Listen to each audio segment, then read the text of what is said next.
All right, Robin, and from Ames Hilton Coliseum, the site for our first Midwest Regional semifinal, matching the 11th seed BYU and 6th ranked second-seeded Tennessee. They will meet the winner of the second semifinal, which follows this one, and that's Vanderbilt against North Carolina in the Midwest Final Monday. Welcome to Ames. Dave Barnett and Nancy Lieberman. Should be an interesting contrast, as everybody in the studio has run down already. And for Tennessee, they get to this point in the tournament at a bare minimum, the Sweet 16. They've made it again this year, and they follow the lead of their All-American guard, Kara Lawson. She is absolutely unbelievable. Word association, great, clutch, incredible scorer, leadership for Tennessee. She has done it all. I thought she's raised the level of her game throughout the NCAA tournament thus far. For BYU, very much uncharted territory, and if you have not heard the name Erin Thorne yet, you'll know it very well in the next couple of hours. Well, you will, because that name will stick with you. Thorne, what I like about her game, half of her shots come from three. She's shooting 41% from out there. She really stretches the defense, averages almost 18 points a day. America, welcome to BYU and Erin Thorne and her teammates. And they have made it this far despite being picked third in the Mountain West Conference. Not bad. And for more on the Cougars, we welcome the third member of our crew, and that would be Holly Rowe. Holly. Thank you, Dave. Well, everyone else might think BYU is a Cinderella, but this team believes they belong in this round. They are playing very well. In fact, they lead all teams in the NCAA tournament in three-pointers made per game with 9. They're also second in the assist-to-turnover ratio. They feel like they're playing their very best basketball right now, and this team is loose, relaxed. They were singing and dancing through practice. Now, for Tennessee, they faced Cinderella last year in Xavier. Pat Summitt made her team watch the Xavier game. She said that they feel more confident, that they are committed to defense, rebounding, and each other for this game. Well, BYU is the reason that Iowa State is not playing here at home. They had a great rally to knock out the Cyclones. We'll see what they can do to Tennessee next. There are 3 reasons I don't mind overtime. John, Mike, and Dave Jr. Bring it on. Only Dr. Scholl's Advantage Work insoles have an energy return system proven to relieve tired, achy feet all day. Dr. Scholl's. Look, feel, do better. My life has never been more demanding. And to help keep my mind and body active, there's Centrum Performance. It's a complete multi with higher levels of bees plus ginkgo and ginseng to help re-energize my mind and body. Centrum Performance. Life demands it. Can you hear me now? Good. Can you hear me now? Good. How do you build America's largest wireless network? Can you hear me now? Good. By never being satisfied. Can you hear me now? Until no matter where you go, good, your call goes through. Can you hear me now? Good. Verizon Wireless. We never stop working for you. Do not miss the oldest soccer tournament of the Americas, Copa Libertadores 2002. Live every Tuesday, Wednesday, and Thursday. See the best teams of the world from Latin America. Live, available on Dish On Demand pay-per-view. Don't miss the most prestigious and important soccer tournament of the Americas, the Copa Libertadores 2002. Available live on Dish On Demand pay-per-view.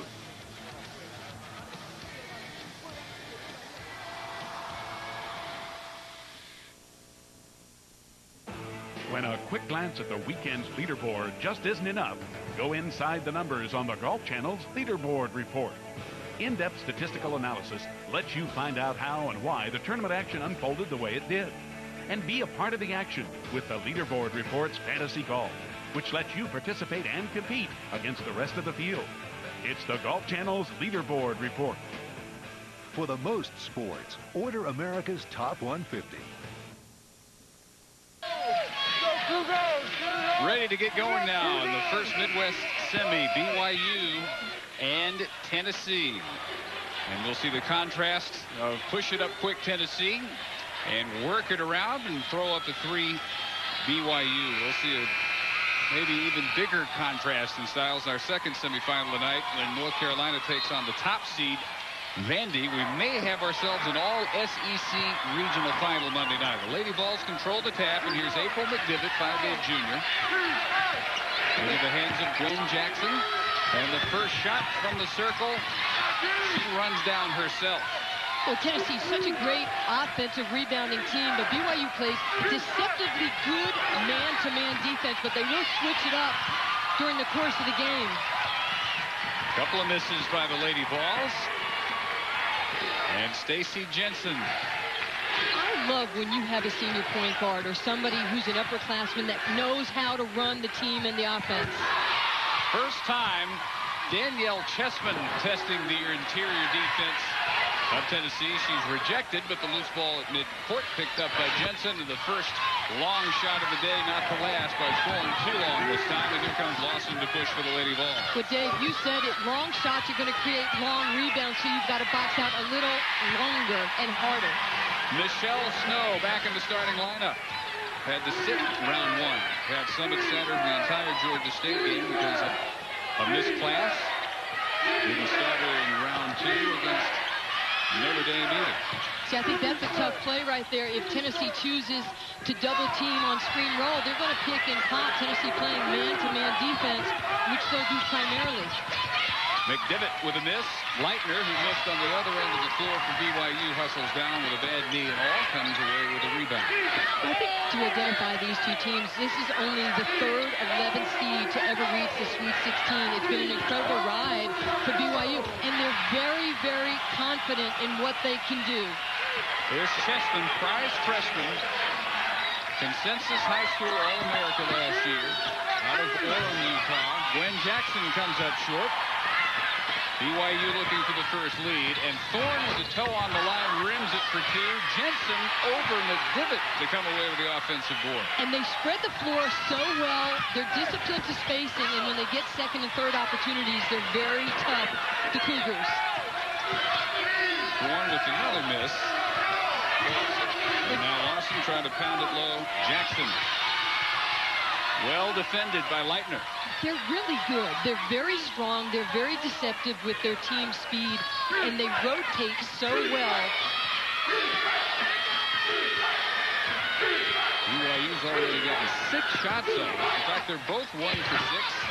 As Lawson misses off balance, Tennessee now 1 for its first 7. So in the first 3 minutes, Nancy, they have not gotten off to the racehorse start they wanted. Ball is kicked by McDivitt. Jennifer Leitner testing the sprained knee with Lisa Osgothorpe, Danielle Chessman, Stacy Jensen, and Thorne.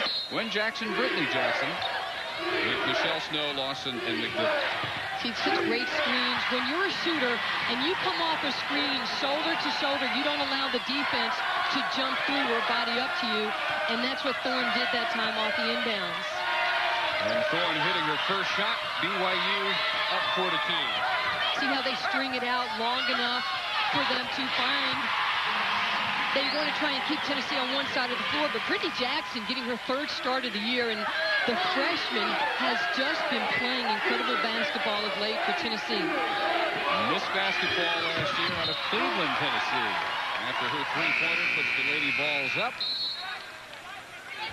First sub of many for Summit. Jeff Judkins is quite a story. His first season as the head coach of the BYU women. He was director of basketball operations for the women and the men for a couple of years. An assistant last year. And a 10-year assistant for the Utah men's program under Rick Majerus. Utah, his alma mater. You know what that means? It means that he's learned junk defenses. He's learned great motion offenses. And now he's taken it to the women's game, where he said he has really enjoyed the coaching experience.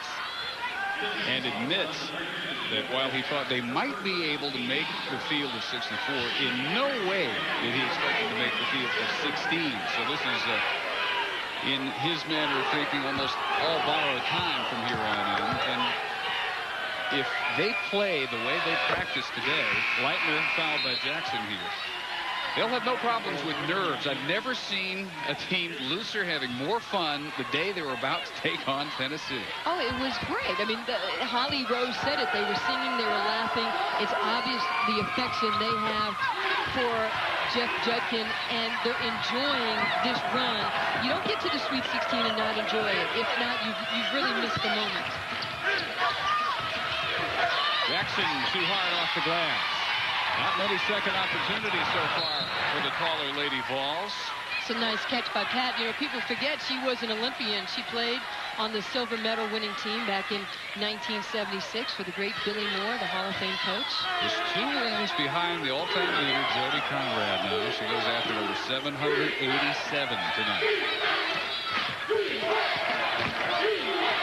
Whitney Jackson, tough thing to become a starter in the NCAA Tournament after coming off the bench her entire freshman year. A long two, finding the mark, Melanie Pearson just off the Cougar bench. Well, Melanie Pearson, the transfer, comes in. She played at UCLA for 3 years, and she is third in scoring on this team. But you bring Pearson in the game, and you don't lose any offensive firepower. Lawson lost the dribble to Pearson. Thorne not there for three. And the rebound down to Shira Eli. Freshman in for the first time. McDivitt hitting on the run. I really felt, Dave, for Tennessee that they needed to come out and set the tempo. Attack, attack, attack. Push tempo, and then find the shooters of BYU in transition or within the half-court offense. Cougars holding their own, to say the least, leading the first 5 minutes. Well, you can see how patient they are. They take the ball side to side, and they wait for the defense to make a mistake. Jensen. Eli, nice block out of Cheston. Shara has started the last couple for Michelle Snow. Down low, Jackson. And contact will send Gwen Jackson to the line. This is a good play by Tennessee because they're trying to establish their inside game, which has really been the mantra of Pat Summitt. She's always been an inside-out coach, although over the years she's really changed with the times and gone more up-tempo. But so much depends on what Gwen Jackson does. I mean, she's had a so-so junior year, but her last couple games, certainly the 28 points and 10 rebounds against Georgia State, she is a solid contributor for this team. Well, one advantage Tennessee is sure to have is depth. Pat Summitt has started 15 different lineups in their first 31 games. No group has been together more than 4 games, and so Tasha Butt's in for the first time off the bench. Eli has been in now for a couple of minutes. Jackson hitting both free throws and putting Tennessee and BYU even closer. ESPN and ESPN2, home of the NCAA Women's Basketball Championship.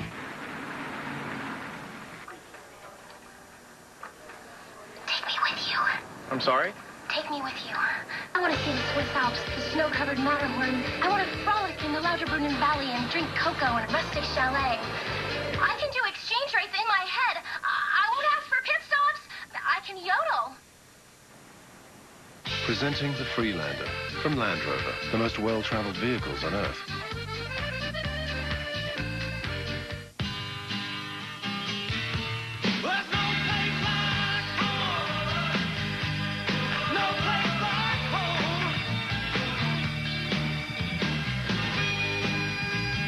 For over 60 years, Owens Corning has been advancing the science of insulation, roofing, sound control, even home theaters. And everything we've learned, we've put into one very special place, your home. Owens Corning. We know homes.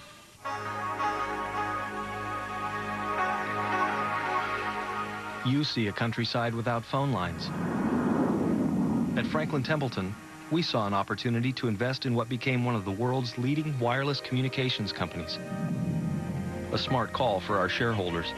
Uncovering hidden opportunities like this requires a unique perspective, one that has made Templeton a pioneer in global investing.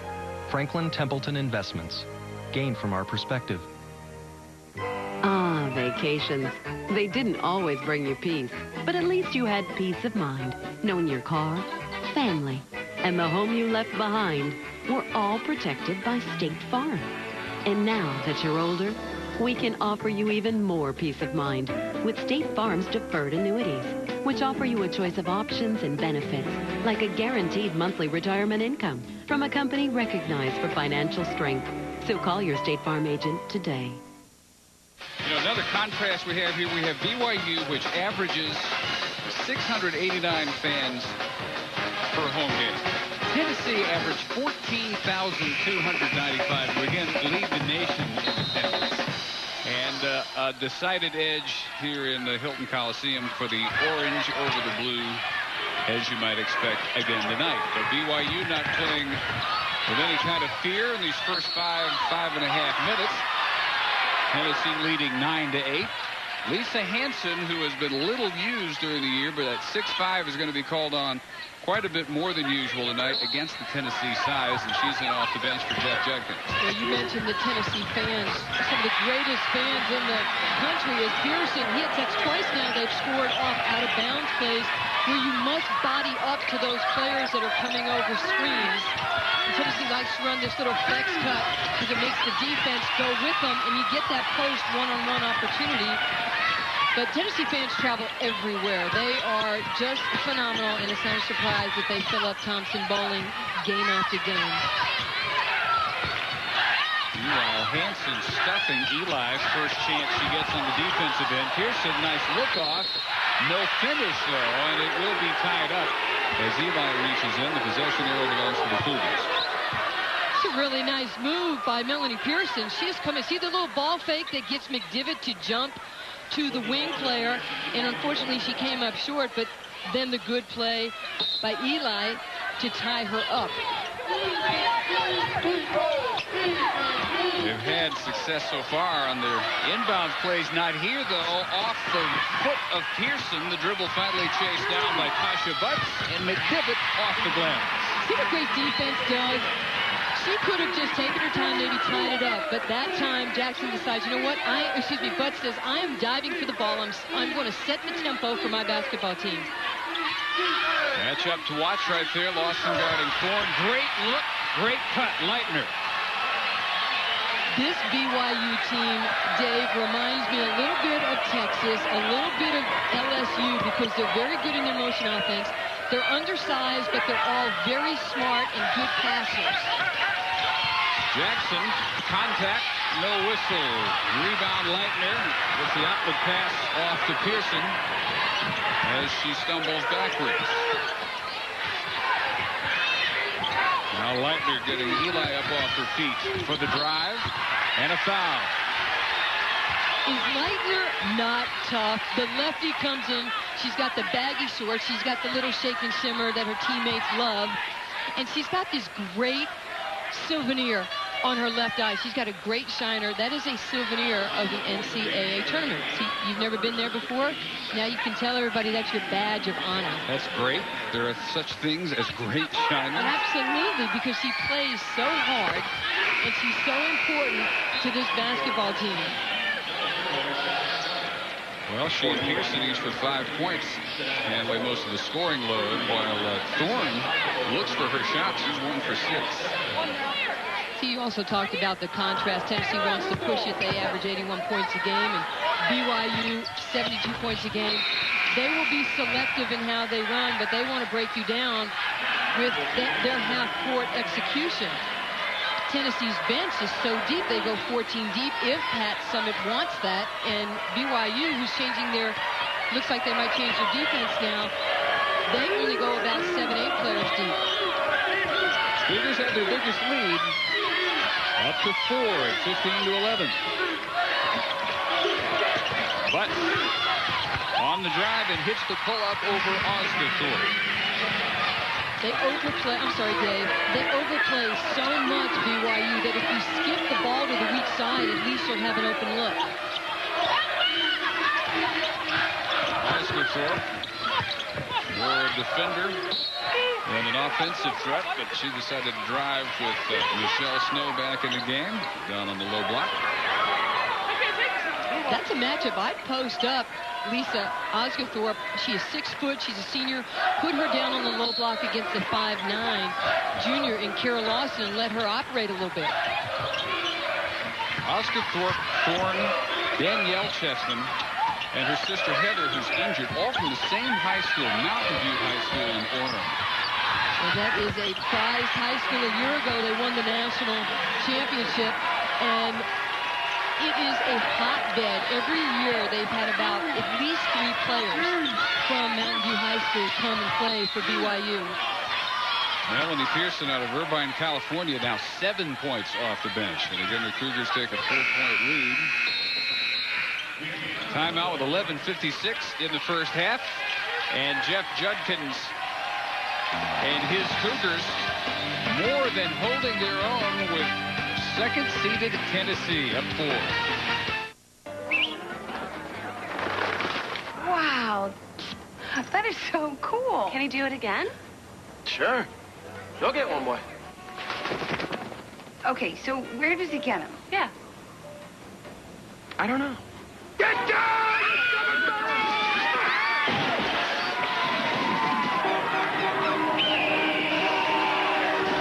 With a great taste that won't fill you up and never let you down. Ooh, that's a first. Make it a Bud Light. It's easy to notice things like worn wiper blades or a burned-out headlight, but there are some other things you should check routinely to help keep your car safe, like your tires. 1 out of every 4 cars on the road has at least one underinflated tire, and underinflated tires are a leading cause of catastrophic blowouts. Learn more about what you can do to keep your vehicle safe and on the road with this booklet. It's free from Shell. Count on Shell. I wear my K-Swiss in the city. At the mall. At my place with my crew. I like them white and new. I wear my K-Swiss. Out to eat with my friends. To the movies. At the park. In my ride. I wear mine untied. With my jeans. In a skirt. In my sweats. On my chest. While we're checking out the girls. When I want to look my best. At a party. To the beach. Outside. I like my K-Swiss fresh out of the box. I wear my K-Swiss. Hey. Take me with you. What? Take me with you. Somewhere far and remote. I want to see the plains of the Serengeti, roam the wild trails of Tanzania. We'll climb Mount Kilimanjaro and toast the sunset in Mozambique. God, I don't take up much room. I can start a fire with 2 sticks. Presenting the Freelander from Land Rover, the most well-traveled vehicles on Earth.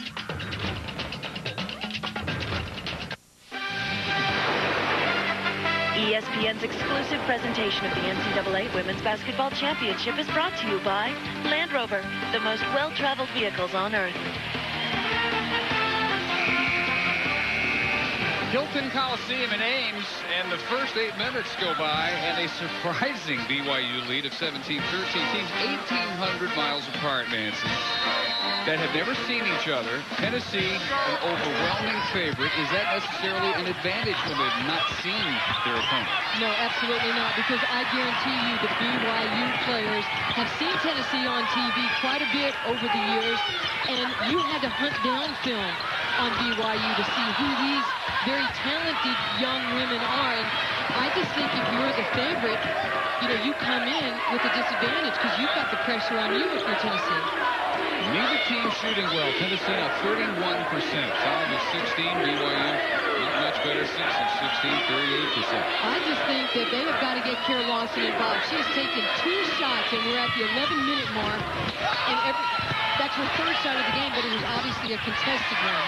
Hard-working Tasha Bucks gets room inside for the follow, and a foul after it goes through. The basket will count, and they're going to put the foul on Eli, and that is her 2nd. Let's check in with Holly. Right now, BYU is getting some critical minutes off the bench from senior Melanie Pearson. One of the reasons she's been in the tournament before as a UCLA Bruin. Both her sophomore and her junior year, she played in the big dance, including the junior year. She made it all the way to the Elite 8, beating Colorado State. She said before the game she's not nervous at all, and she feels like she can give her team an intensity that they need at this level that maybe the other players are not familiar with. And unusual to see a player transfer with only 1 year of eligibility left. Nice drive. Osgathorpe's first point. The thing that BYU does so well is they drive away from the help defense, and as I said, they're not, you know, beat road runners, but they have a quickness, a basketball quickness to the basket, and they finish. Osgathorpe makes Lawson give it up. Snow has it knocked out of bounds from behind by Chessman, and Tennessee will have 10 on the shot clock. See, there's a little discontent right now on the floor because when Lawson got that last shot, she was looking at McDivitt, yelling at her. Pat's getting upset with Kara Lawson. So right now, you know, tempers are just a little bit short for Tennessee. Ashley Robinson, 6'5", sophomore. In for the first time. This is a layup after working open on the inbounds pass. And both teams have stayed with their man-to-man defense. throughout the first half. See, if Tennessee can rebound, they can run maybe before they're able to set up BYU in their defense, their half-court defense. Here's Robinson. Ball to Traveling. Summit also has Lori Moore, her freshman guard, who actually leads the team in assists at better than 4 per game, a record for a freshman, and playing in the backcourt with Lawson. Well, and for Tennessee, you're wondering the tempo. They have 15 points in 10 minutes. That is not what Pat Summit had hoped coming out of the locker room her team would do. Oscar Thorpe drives, dishes, 15-footer for Chessman, no problem. Tennessee has some definite mismatch problems defensively in their man-to-man because Pearson can shoot. They've got Oscar Thorpe going against Carol Lawson right there, even though she beat her off the dribble. That's the first nice look she's had. And in fact, first points. BYU briefly had the lead up to 6. It's a tough motion offense. LSU ran one because they can all score, and that's exactly what BYU can do. They've got 5 scorers on the floor, and Tennessee's having a problem with dribble penetration. Now the biggest lead up to 7 as Thorne won for her first 7. Drains her 107th three-point basket. Lawson bumped on the turn by Leitner, and that's her second. See how patient BYU is? They're very disciplined to their spacing. See, there's so much room, and when you draw defense, you rotate. Brittany Jackson was not able to get back to the shooter. Thorne comes off the screen down low, palms to the passer, saying, I want the basketball, I catch and shoot.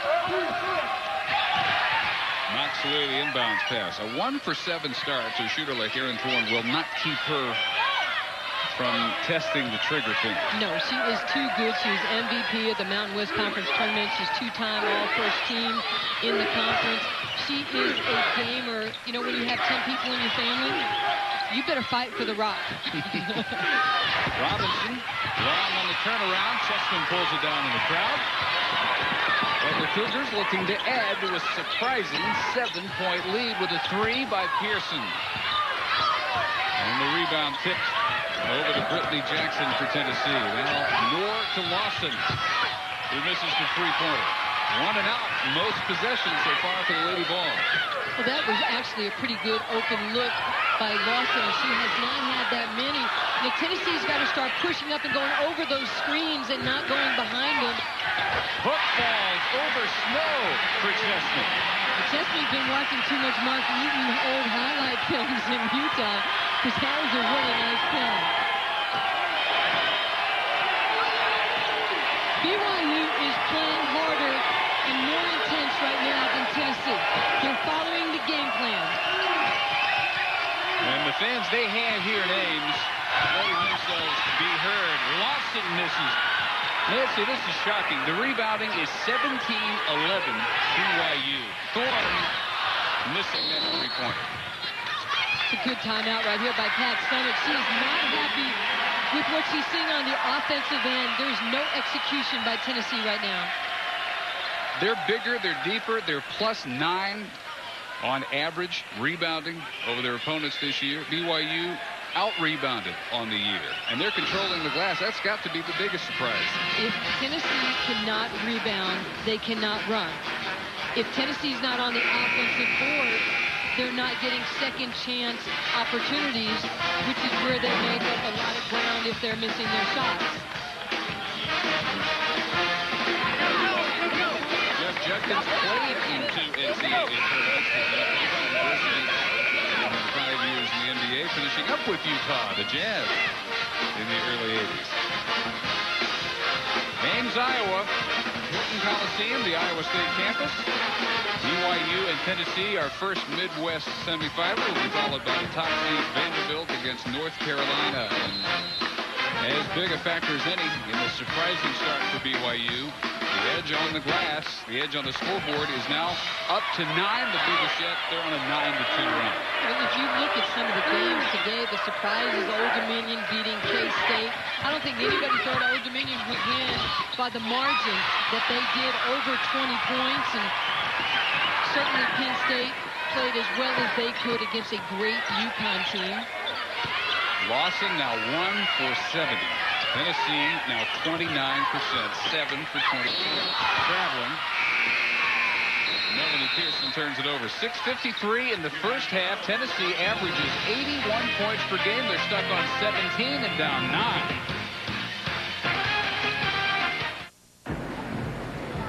Wait your turn. Have a good night. Take me with you. Excuse me? Take me with you. I want to get away. I want to wander the Andes, climb the ruins of Machu Picchu. We'll explore Laguna de los Condors and search the Amazon for lost tribes. I have a keychain with a can opener. I can make guacamole. Presenting the Freelander from Land Rover, the most well-traveled vehicles on Earth. One eligible bachelor. 31 years old, 6 feet tall, Harvard grad. Hi, I'm Alex. 25 beautiful women. Yeah, I'm giddy. How will he choose just one? Doctors, teachers, lawyers. In 6 weeks. Meet him, date him, And then? pick a wife. He's so dreamy. He's basically what I'm looking for. I know what I want, and I always go for it. But how far will these women go to get what they want? Who did he tongue? Don't miss the premiere of The Bachelor, Monday at 9/8 Central on ABC. You have hundreds of channels to choose from on Dish Network, and we have a great way for you to see just the channels that are important to you. With Favorites List, you can create a personalized guide that only displays your favorite channels, and they're easy to set up. Press Menu, select Favorites, and then pick out the channels you love.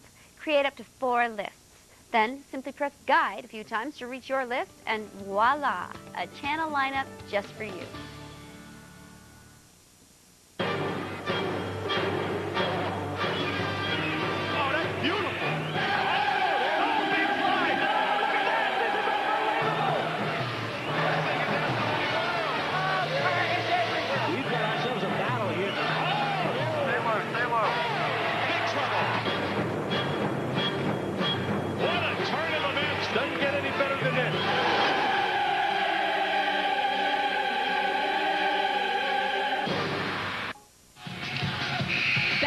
BYU leads Tennessee 26-17, and right now Pat Summitt furious with her team. During the last huddle, she said, "Where is your pride? You are like individuals out there. There is no team concept. Do you understand?" She's humiliated that they are allowing easy layups for BYU, and right now she has asked them to pick up the intensity and play with an aggressive attitude. She frankly said, "This is not a Tennessee team that I'm used to seeing." Wow. That's pretty early to have to go to the appeal to the pride. But you know, time continues to march on, and BYU is, if anything, gaining confidence by the minute. Well, they're gaining confidence by the minute because what they've done is they've shrunk the court in the half court, meaning anytime Tennessee has 3 offensive players on one side, BYU has 4 offensive players there. Jackson's going to have to be able to extend that defense with outside shooting like that. And Brittany Jackson, 6.3 points a game, playing very well recently.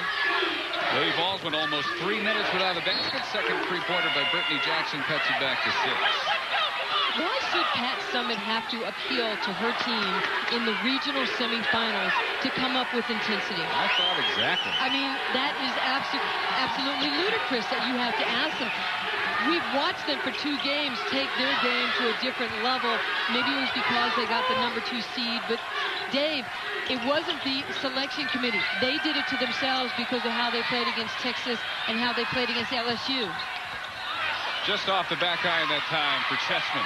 And it's BYU's turn to have one out as Jackson pulls down the board. And at this point, Tennessee is shooting. 8 for 25, won't get it done, 32%. Jackson rejected. Lisa Hansen has already paid big defensive dividends. 2 stops on the low post. Well, they're so long, and if you don't pump fake them, you're going to have your shot blocked. I mean, they're all about the same height. They all go about 6'1", 6'2". You know, it's almost like, you know, they did an experiment at BYU and they cloned the basketball team, but they didn't name them Polly. And they're all really good basketball players, and everybody is finding out just how good they are. Coming in, and there's an 8 in a row, 9 of 10, 14 out of 16. So they had some momentum. Well, Jeff's an excellent coach, but he's got great coaches around him in Trent Shippen, who was the coach a year ago. They swapped positions right there. Trent doing a great job with all the work that assistants do. Long three, meanwhile, with 30 seconds on the shot clock for Jackson. And that is probably not the shot that Tennessee wants. You can get that any time. But, you know, Allie Beal, the assistant coach, she was the assistant 3 years ago here, then went to Utah, then came back this year. And she's done wonders with Stacey Jensen, the senior, in teaching her the nuances of how to play the point guard position. And she also installed the motion offense. You know, when a young coach has a confidence from the head coach to kind of put her system or his system in, that makes for a lot of harmony. But you mentioned the oddest aspect of the BYU coaching story, the fact that the head coach last year is now the assistant, Thorne, with her second three-pointer. First thing Judkins did after he was appointed head coach was ask Shippen to stay on as an assistant, and Shippen had said he wanted to spend more time with the family and was eager to stay on in the redefined capacity. But I can't imagine another situation where that would have been true. Well, you know what? A lot of the folks that are Mormons want to stay in the state of Utah. That's where they're comfortable. And I like the fact that they were so unselfish as you get yet another block shot by Lisa Hansen, the junior. I don't think Tennessee's had so many shots blocked in one half. 4. Not quite at time on Thorne's 3. So over 15 minutes in now, and BYU still up 9. Later tonight on ESPN and ESPN2. Regional semifinal action continues. 9 ESPN, the West region, with 3rd seed Colorado against 2nd seed Stanford. ESPN2 9:30. We're back here with 4th seed North Carolina, number 1 seed Vandy in the West. 11:30 Eastern, back on ESPN. Texas Tech against top seed Oklahoma. From the high post, Eli. Offensive rebound. No follow by Lori Moore, but the offensive rebound a welcome sight, and so is this. A real tussle for the loose ball, and Courtney McDaniel getting maybe a little overexcited, but Tennessee can use some of that. No, that's not overexcited. That is exactly the way Courtney McDaniel plays. The sophomore, she is so proficient when she comes in the game. She gives energy. She gives effort. She's a tremendous rebounder, and she just gives you quality minutes on the court. And right there, she's saying to her teammates, I don't get to play as much as you. Do what I'm doing. That summit goes to her and gets instant results against Notre Dame. 11 minutes, 9 rebounds. 5 points in that game. And in the Georgia State game, she plays 8 minutes in the first round, and she has 10 points. That's how you get more tick. If your players that sit on the bench give that effort. Fried dishes. Eli benefits from the feed from Courtney McDaniel, and Tennessee finally showing some spark and some energy. Well, it's the first time I've seen anybody attack BYU down the gut. And the whole sequence made possible by Lori Moore's offensive rebound and McDaniel's battle for the loose ball. Tennessee finally being aggressive off the bounce. You can see right here. Look at this. Dribble penetration. You make 3 players come to you, and then there's no rotation by BYU off that weak side, and you get an easy layup. McDaniels is going to get a lot of playing time. She's the sophomore from Bristol, Tennessee. You know, she's the first in-state recruit since Kelly Jolly and Misty Green back in 1994, which is amazing that Tennessee hasn't gotten more in-state. That is surprising. Chessman missing. And the baseline rebound pulled down by Brittany Jackson. So the Lady Vols may be stabilizing things here if they get a score after that stop. And they go down low to Eli, last year's National High School Player of the Year out of Indianapolis. Well, she's a fantastic player. Miss Basketball in Indiana. She's a great runner. I think she's much better playing at the 4 spot.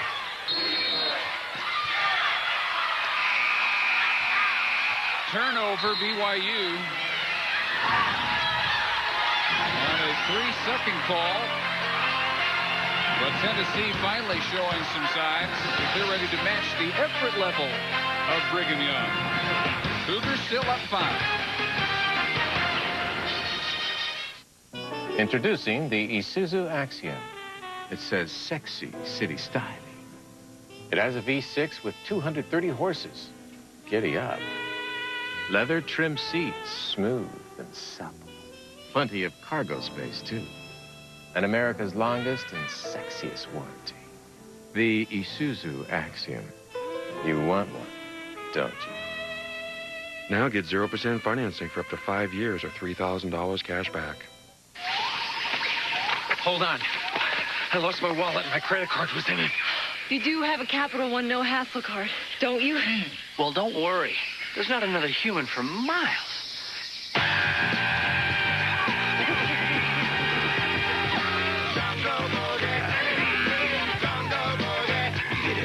Worried about losing your credit card? With Capital One's no-hassle card, you're not liable for a penny. Plus, get the nation's lowest long-term fixed rates and no telemarketing.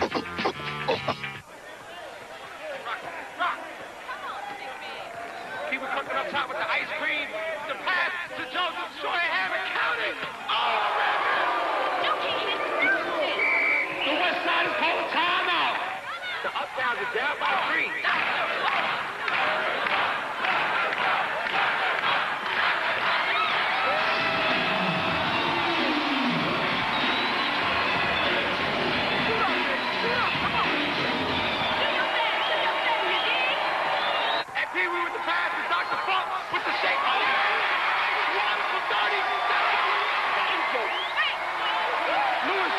With the boogie. That's a real talk special. For my big club.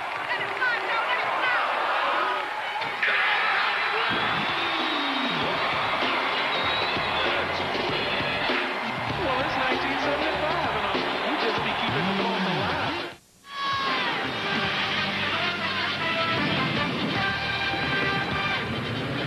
Dave Barnett, Nancy Lieberman, Holly Rowe, Hilton Coliseum on the Iowa State campus, and Brigham Young has controlled this first half as they go for it as an 11th seed. Tennessee has never been eliminated by lower than a number 4 seed. They're no doubt stunned at what's happened here in these first 17 minutes. And this is exactly what coaches drives them nuts. You come out of a timeout. You know Pat Summitt drew up a play. And you don't even get a shot. You get a turnover. Only their third. BYU's 5th here. Eli taking it. And interrupted by Jensen, who forces traveling. Terrific recovery after the turnover by Stacey Jensen. Absolutely an awesome play by the senior guard, Stacey Jensen, who is a solid defender besides being able to run this basketball team. He says the country may be surprised about us. We have not surprised ourselves. We thought we were capable of a run like this. McDaniel, nice rebound. Moore, bounce on the break. Eli gets out, runs, finishes foul. This has been a nice combination for Tennessee coming off the bench. McDaniel and Moore, they have given this team a lot of energy on both ends. I mean, this is sweet. When you can get the ball, watch this. Moore pinpoint, thread the needle, and then the concentration right there by Eli. And a friendly roll, and she has scored the last 7 Tennessee points. So single-handedly making this a 2-point game. Well, she's had 20 starts this year, and when you make the foul shot, it allows Tennessee to set their defense. That's something they do so well. They don't try to steal the ball, just chew up time on the 30-second shot clock. 10-3 run by the Lady Vols. High arcing shot, hanging forever before it won't fall for Jensen. And Eli pulled down the rebound. So after trailing much of this half by 9, Tennessee a chance to tie, maybe lead this possession. From the drive, Eli, and another 3-point chance. I'm seeing 2 things right now for Tennessee. Prior to this, they didn't have any transition baskets in the game. But now they're reversing the ball. See what happens when you reverse the ball? You get one-on-one opportunities, and your shooter who's in the wing stays disciplined to spacing. Now you have that open lane. See right here, there's no weak side help because you've got to stay with the shooter in the corner, and you can't see her. Not much of a free thrower, although she's hit both of them here, 56%. She has scored 10 straight points to put Tennessee on top. Turnover on the inbound. And Tennessee hits their foul shot. They set up their 1-2-1-1 defense, creating yet another turnover. And the Judkins timeout, their first lead for the Lady Vols in over 12 minutes is 14:43. So Tennessee has countered, now up to BYU to match. Look at this right here. Ball's in the corner, and it's going to be reversed right here. See, look where the defense is here. Now, Pearson has to be able to go out in the corner. When she goes here, look how it opens up the drive. Although I didn't go to art school, that was a beautiful design play by Tennessee. And Eli going hard to the basket. Gyra Eli, just the 9th freshman ever to start a season opener for Pat Summitt. Two others are on this roster, Ashley Robinson, Gwen Jackson. But clearly, Gyra is showing why she is special and why she was the top high school player in the country last year. It's not a surprise. She went to Ben Davis High School, probably broke every record there, but she plays with such intensity. Big players play big when the spotlight is on them. Well, that's a 12-point run by her alone. And they lead by 3. Thorne to tie it, no. Jensen racing for the rebound. Tennessee ball. Well, coming up, the Marriott Halftime Report, the Huskies continue to roll. Surprise at the 7th seed, and we'll preview our second game, North Carolina and Vandy with Robin, Vera, and Nell in the studio. Minute 44 in the first half. And after leading by 9, trailing now by 3. Tennessee behind Gyra Eli taking control, so they try to continue to feed the hot hand, and they turn it over. Jensen from behind for the steal. Well, that time Tennessee didn't recognize the change in defense. That time BYU went to a 2-3 zone, and the indecision led to the turnover. Oscar Thorpe trying to force a pass into a crowd, gives it right back. Over the back foul, Melanie Pearson. Now, Dave, also the difference in the Tennessee run is the fact that they've now out-rebounded BYU, and earlier in the game, they were the team being out-rebounded. That was astounding for as long as it lasted. As big a rebounding edge as BYU had, but Eli has, by herself, ignited this run. And no good on the front end of the 1-and-1. It's probably the only thing that she has not done in the game thus far is put down that foul shot.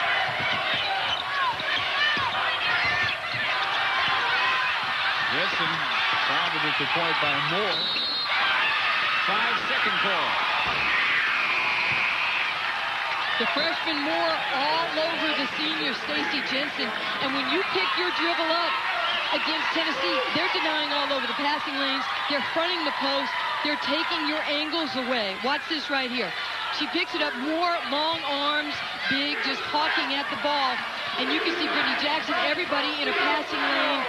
And you get the 5-second call. Typical Tennessee defense. 42 seconds. Three-pointer Lori Moore, and she nails it, and she is not a three-point specialist. Just 7 out of 26 now for the year. You know, when you're feeling it and your team is on a roll, you know, momentum is really strange. How you get it, how you lose it. Well, Tennessee's got it. Do they ever?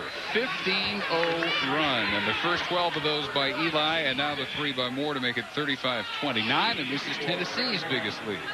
When you think about it, Tennessee's been doing this run with their starters, Gwen Jackson on the bench, Michelle Snow on the bench, April McDivitt on the bench, and they've been doing this with what is called their second team, which could start for any school virtually in the country.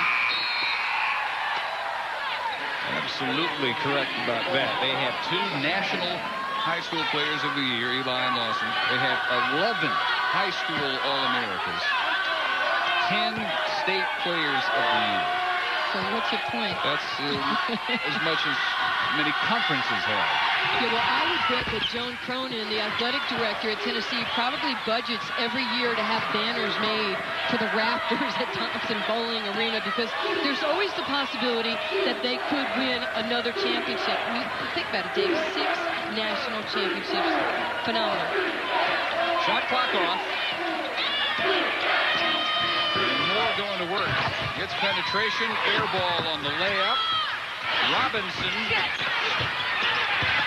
And finally to the net goes Chessman to hold off the last Tennessee possession, but Judkins had seen enough.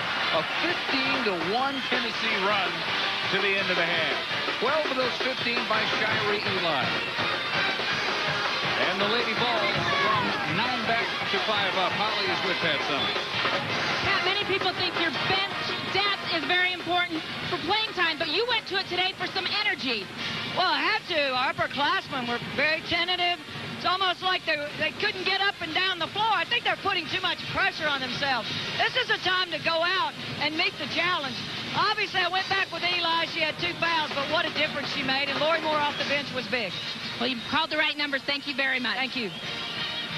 35-30 Tennessee over BYU. We'll see if they can maintain the momentum in the second half. Meanwhile, we send you back to the studio and Robin Roberts. All right, Dave, thank you very much with Vera and Nell. And Tennessee wanted to play well toward the end of the half, but they didn't want Pat to fuss at him in the locker room at halftime. But quite a run there to take a halftime lead. All right, lots to talk about here on the Marriott Halftime Report. Pair of #1 seeds in action this afternoon, looking to move on. Undefeated Connecticut and Duke. We'll talk about that and a whole bunch more, so come on back.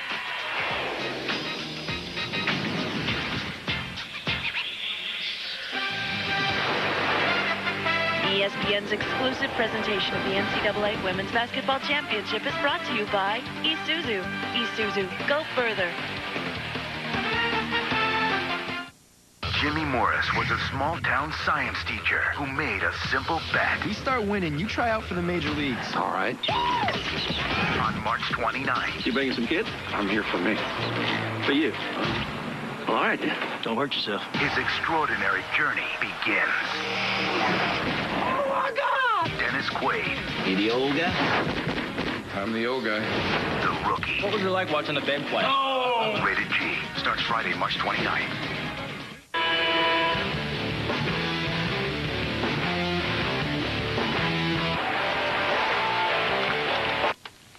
The Forerunner and Xterra try to sell you with lots of rock music and mud. At Isuzu, we thought you'd prefer more horsepower, more cargo space, and America's longest warranty.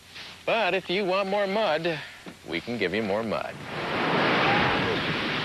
Now get 0% financing for up to 5 years or $3,000 cash back. Hi, I'm Janet Babb, and I'm a volcanologist. To study volcanoes, Janet Babb has to take chances. An eruption can occur at any time. These lava flows are over 2,000 degrees Fahrenheit. The main thing is to not get surrounded. But would Janet Babb ever take a chance on car insurance without a State Farm agent? Car insurance? With no State Farm agent? I wouldn't touch that. When it comes to car insurance, be like this State Farm customer and get an agent who'll be there for you. I think my shoes are melting. Plus competitive rates. Janet, what about my shoes? I feel good. Who am I playing? John McEnroe. Oh, man. Hey, Mike. Hey, you're going to take it easy on me, right? No. I'll give you $1. What can you do with $1? You can dial 10-10-220. All calls up to 20 minutes are 99 cents. Really? And 7 cents a minute after 20. 20 minutes for 99 cents? Is that a good deal? What? You can't be serious. It's a great deal. I like this guy. Forgot this one. Dial 10-10-220. Hit the three, rattle the rim, drive to the hoop. It's NCAA Hoop City, basketball at its best. Be a part of the Women's Final Four March 29th through the 31st at the Henry Gonzalez Convention Center. To get your tickets to NCAA Hoop City, call 210-224-9600. That's 210-224-9600. Or log on to www.ticketmaster.com. Everybody plays ball in this city, NCAA Hoop City. I know that place anywhere. San Antonio, Texas. That's where we're all working to get to. Well, we know we're going. Just got to figure out the 4 teams that will be joining us there. And we'll find out relatively soon. Vera Nell back with me. I'm Robin Roberts. I say my full name. I just say your first name. We had an intriguing matchup between Penn State and Connecticut this afternoon. Penn State boasts the #1 leading scorer in the nation in Kelly Mazzanti, and Connecticut boasts the #1 defense in the country. So the #1 scorer versus the #1 defense. Connecticut's stingy D, the Huskies, hold opponents to just over 50 points, only allowing them a shade over 31% shooting from the floor. So what's going to happen here? Well, in the first half, Tanisha Wright, man, she was fantastic. Penn State just down 1. Yeah, Robin, but this game is for the Birds. Actually, for Sue Bird, who launches a 3. She was awesome from the outside, the most consistent thing on the floor today. Well, how about fellow senior Tamika Williams? Because UConn just controlled the boards, out-rebounded the Lady Lions 50-33. The putback here by Tamika Williams. Second half, it was just a 1-point game, and then Connecticut went on a run, and then Bird again draining the 3, 24 points. As for Kelly Mazzanti, she was held to 15 points on 6 of 21 shooting, including just 1 of 8 from three-point range. Now, after beating the previous 5 opponents by an average of more than 40 points, Gino Auriemma knows his Huskies survived a squeaker with Penn State. Yeah, I'm not sure they're going to let us play Monday night. We only won by 18. It's, you know, we're in the locker room, and, you know, and we walk a fine line at Connecticut. We want to play the game really, really, really well. All right, who would the Connecticut Huskies face in the regional final? ODU. Hamilton Maiga with the steal and the hoop against K-State. And then what happened there, V? Well, it was Mariah Spence on Blam for 3. Mariah on fire. But then this is it. I guess you say it with me. Maiga. Hamilton Maiga on the inside for the move. She was so big in this contest. Maiga. ODU plays Connecticut. South Carolina and Drake now. Oh, Sean Gortman, what a great defensive steal right there, and she goes in for the hoop. Played well all day. How about Jocelyn Penn down low, the turnaround J. South Carolina up. And you got Gortman again right here. She's going to look at the drive, the spin move, and the finish. Beautiful. USC on a roll, and they are on to the Elite 8 for the first time in school history. Texas and Duke, Elena Beard. Huh, the leader and the foul. Duke up by 15. Heather Schreiber gets the pass back door for the hoop. Texas pulls to within 3 in the second half, but Duke would then put it away. Almighty Isis Tillis, the open look at the 3. She knocks it down, and Duke goes on to win. So we have Old Dominion now facing Connecticut. Old Dominion, Wendy Larry's team, not happy about being a 7th seed, and they're not playing like a 7th seed. And that's right, Robin. They might not be happy about the 7th seed, but I can tell you what, they're playing outstanding. They shot 65% today. They're very focused and very confident. This is a team that can give UConn problems, and this is why. They're shooting the ball very well. They're big, strong defenders, and they're great rebounders. And those are 3 areas that you have to perform well in to compete with UConn. Look, put your seatbelt on because it's going to be a fast-paced game. It will be. Now looking ahead to South Carolina and Duke. Duke happy, of course, with the win, but we've seen them play better, especially offensively. Definitely offensively. I mean, this is a team that averages 50% in field goal percentage. They only shot 35 today, but what makes them so good and consistent is their passing game. If you take a look at their passing game, the ball almost never hits the floor. Once the offense is established in the half court, there's pass, count them, 1, 2.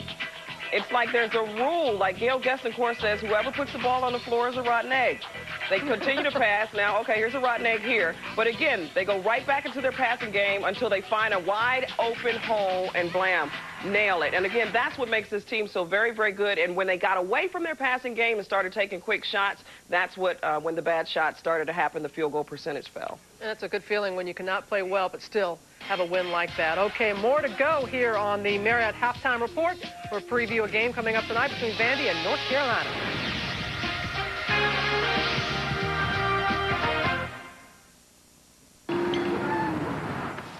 Road game, huh? I just love road games. No distractions, just you against the world.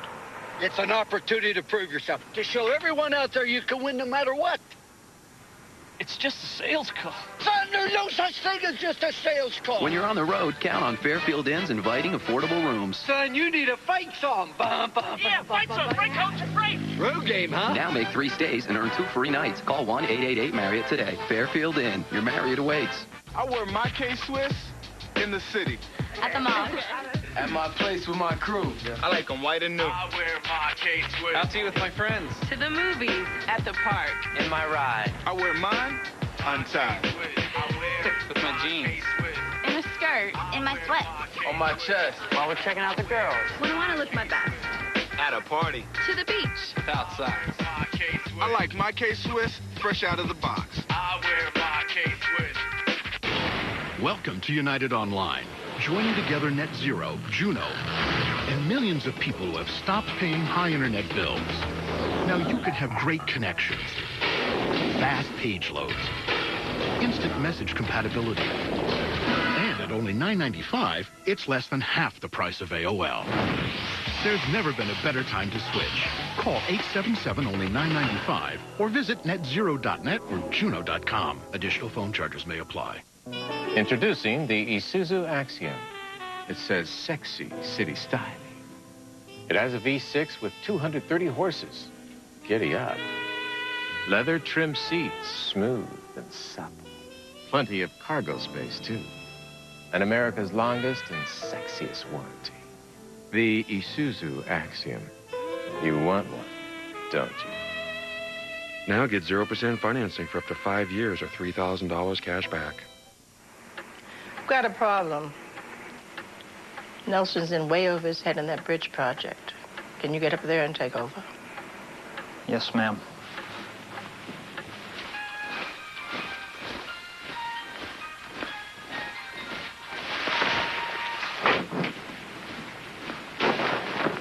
Sikowski, in for Nelson.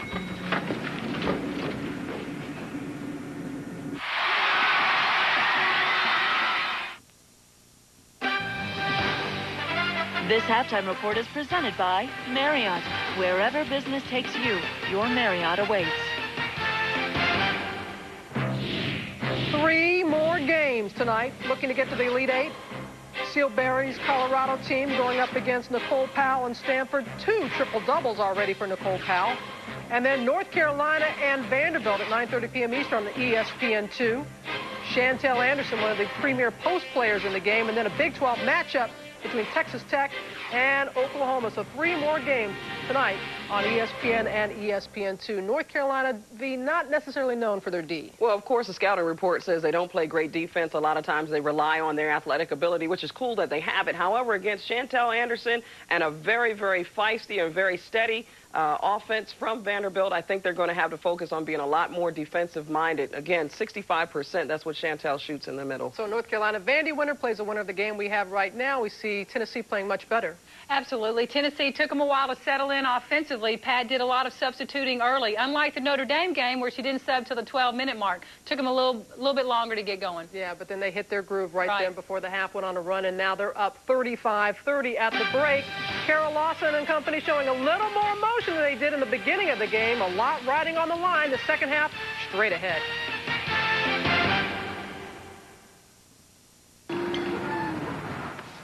Road game, huh? I just love road games. No distractions, just you against the world. It's an opportunity to prove yourself, to show everyone out there you can win no matter what. It's just a sales call. Son, there's no such thing as just a sales call. When you're on the road, count on Fairfield Inn's inviting affordable rooms. Son, you need a fight song. Yeah, fight song. Free coach and free. Road game, huh? Now make 3 stays and earn 2 free nights. Call 1-888-MARRIOTT today. Fairfield Inn. Your Marriott awaits. Talk me in. First up, surveillance cams. Laser grid next. Now, the tough one. The floor is heat sensitive.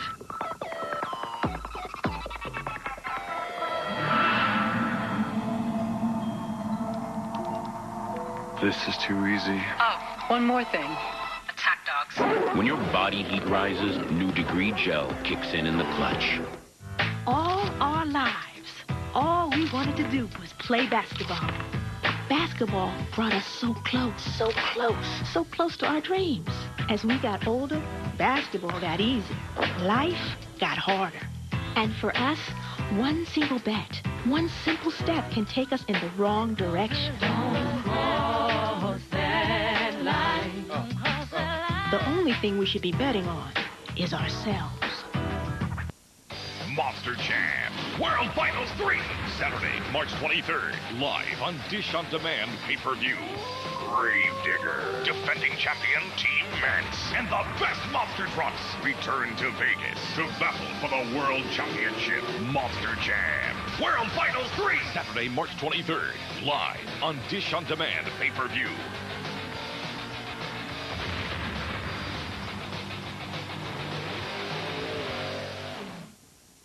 Sometimes the best are also the worst. In the heart of the city, a stranger must battle an enemy. I know where you are.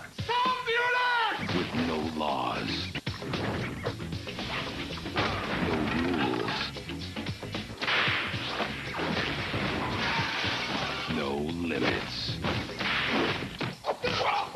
Don't do that again. Kiss of the Dragon. Rated R. ESPN's exclusive presentation of the NCAA Women's Basketball Championship is brought to you by New Body Heat Activated Degree Gel. Kicks in the clutch.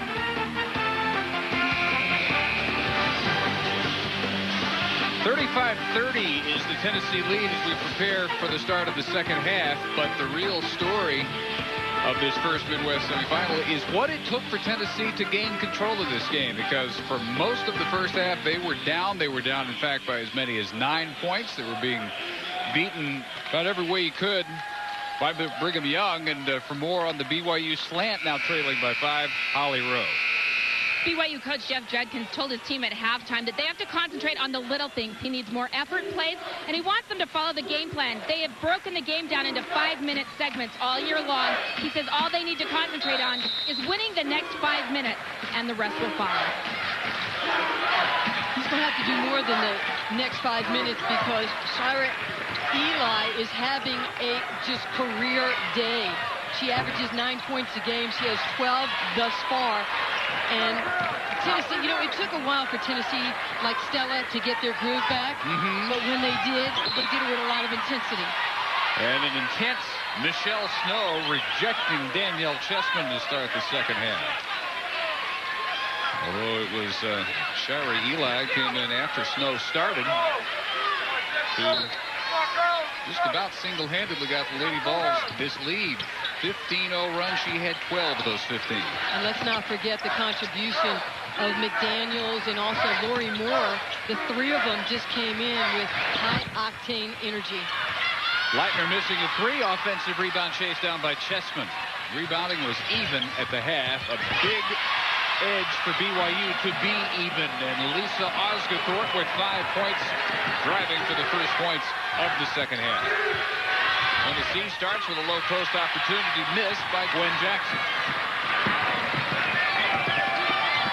Neither team shooting well. 36% Tennessee, 34% BYU.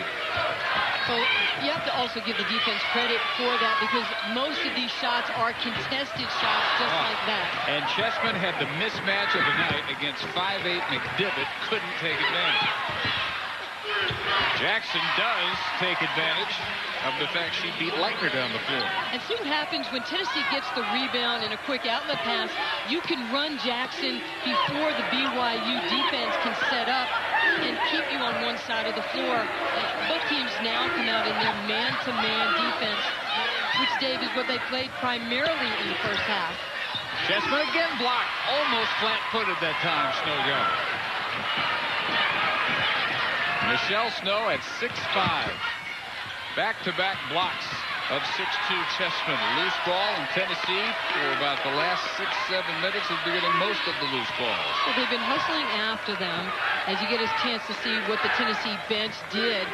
And when you play Tennessee and they have that deep bench, Pat Summitt expects that contribution.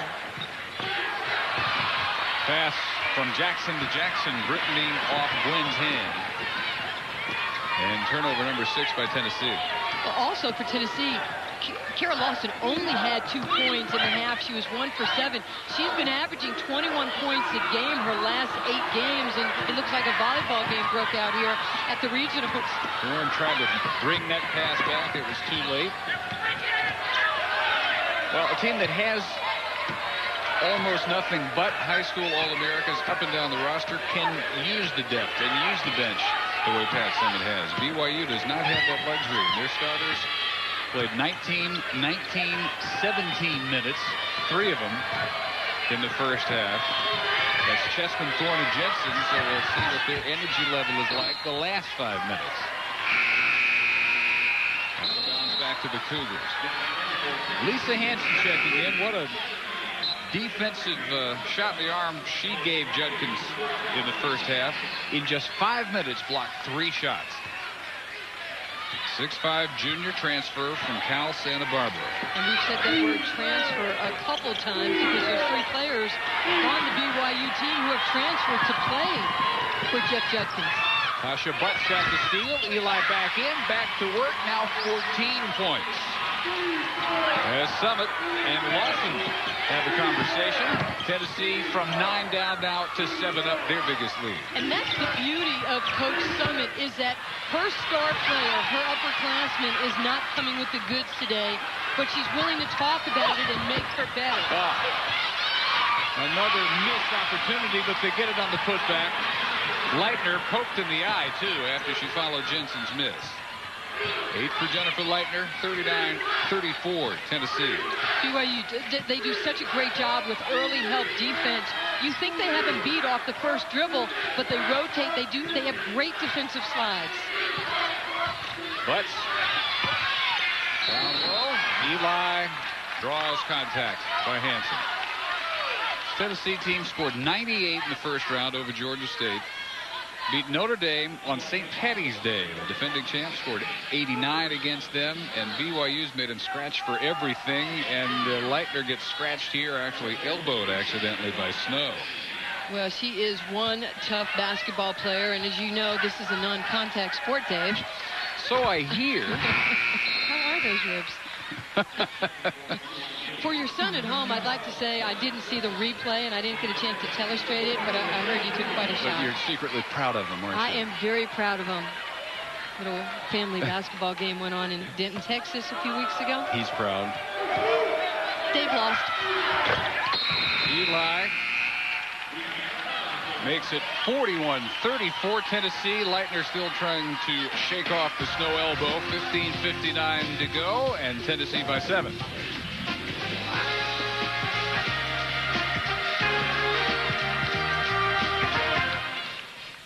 ESPN and ESPN2, home of the NCAA Women's Basketball Championship.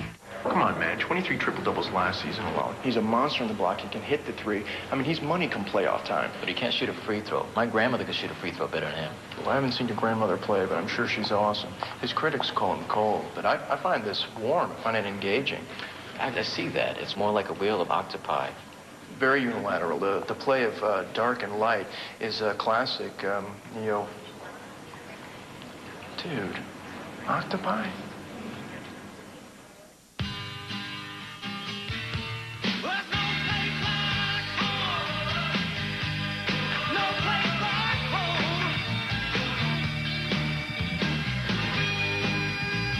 For over 60 years, Owens Corning has been advancing the science of insulation, roofing, sound control, even home theaters. And everything we've learned, we've put into one very special place, your home. Owens Corning. We know homes. My house, my other house, my kids, number 51, number 20, where I sleep, where I eat, where I do business, where I want my ashes scattered, my soulmate, my guidance counselor, my sheep, where the wild things are, what I wear, the complete wardrobe, what I count to fall asleep at night, where I run to drown my sorrows, where I run to celebrate, my surgeon, my religion, my life, baseball, Triple Play 2002, how committed are you? EA Sports, it's in the game, rated E for everyone. You see an energy crisis crippling a city. At Franklin Templeton Investments, we saw a chance to uncover value in a troubled utility through the hands-on approach of our Mutual Series fund managers. Generating returns for shareholders in situations like this requires a unique perspective, the kind that has made Mutual Series a leader in value investing. Franklin Templeton Investments. Gain from our perspective.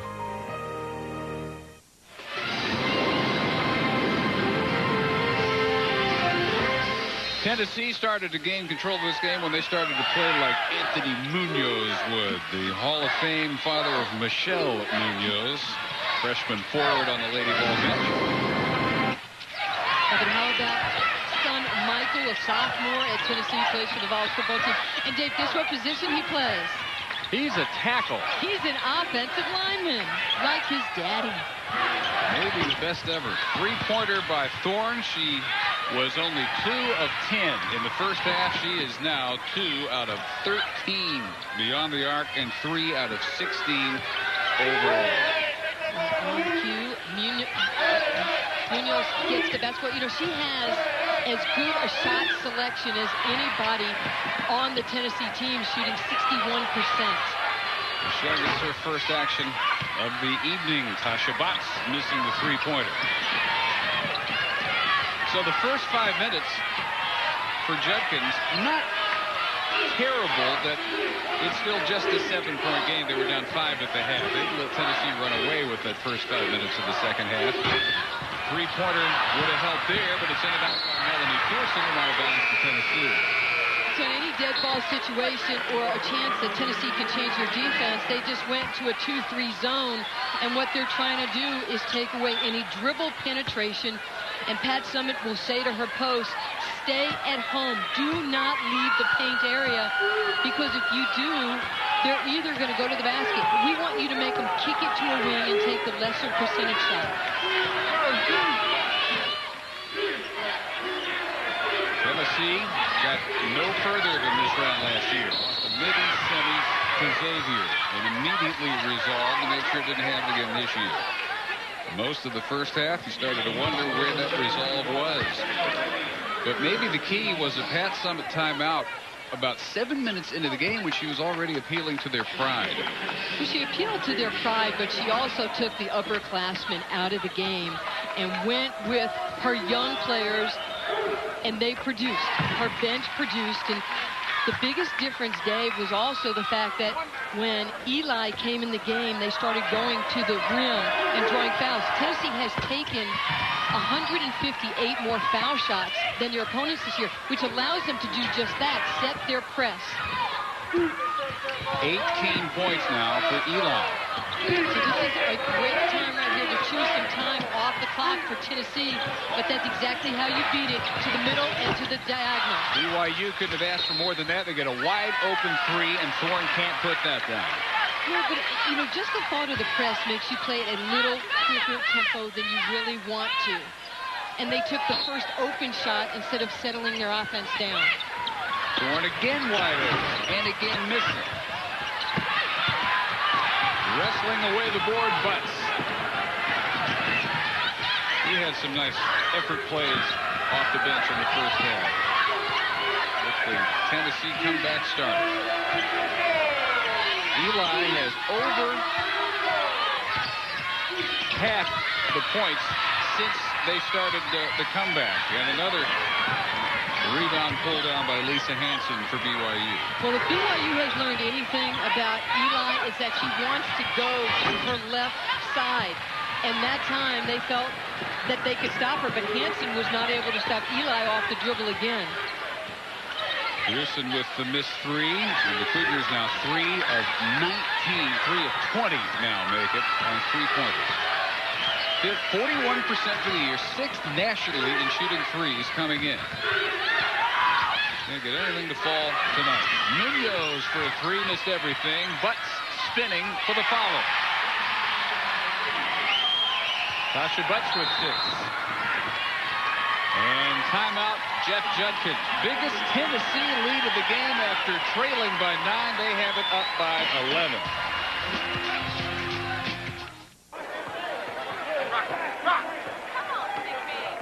Keep it cooking up top with the ice cream.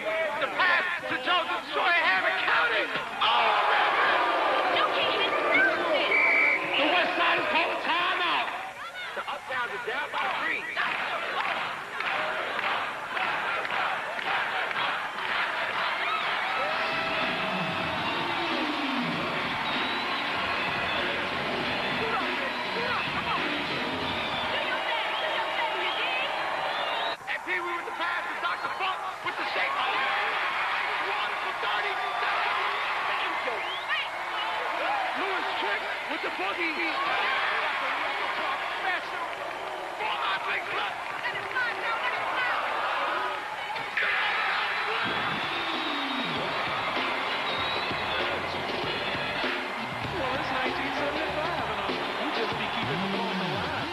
It's easy to notice things like worn wiper blades or a burned-out headlight, but there are some other things you should check routinely to help keep your car safe, like your tires. 1 out of every 4 cars on the road has at least one underinflated tire, and underinflated tires are a leading cause of catastrophic blowouts. Learn more about what you can do to keep your vehicle safe and on the road with this booklet. It's free from Shell. Count on Shell. It's not about answering the questions, but about questioning the answers. The all-new Aereo SX from Suzuki. It has more standard horsepower than Honda Civic, Ford Focus, or Toyota Matrix, plus all the room you're looking for. In my car. You knew this was coming. You just didn't know from where. Introducing the new Suzuki Aereo SX. Drive on. Lease a Suzuki Aereo SX today for $219 per month with only $19.19 to start.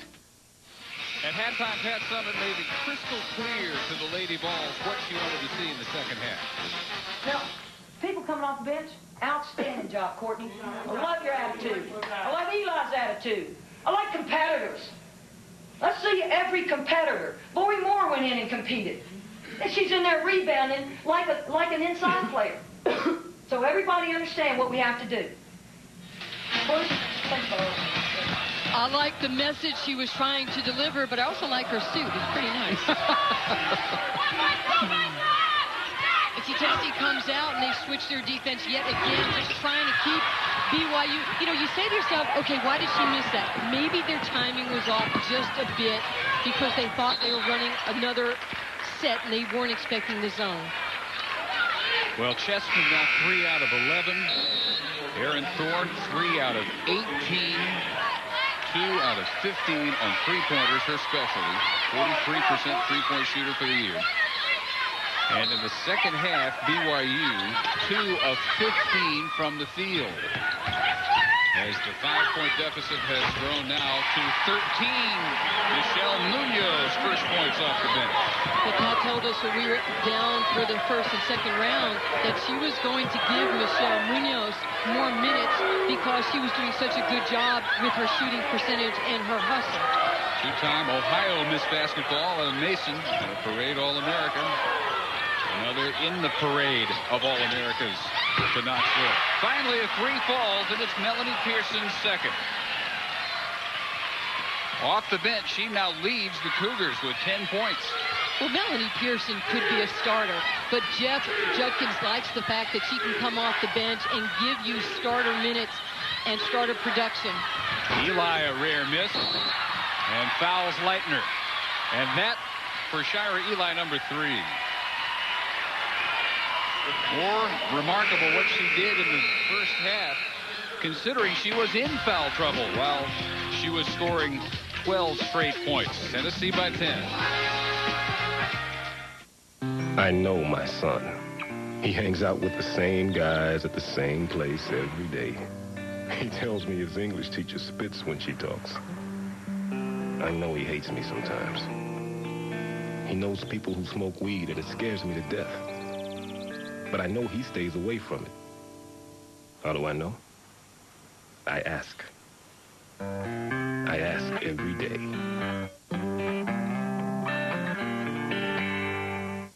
Sunday, a night of originals on ESPN. The Block. At 8, Red Storm Rising, The Season St. John's Part 2.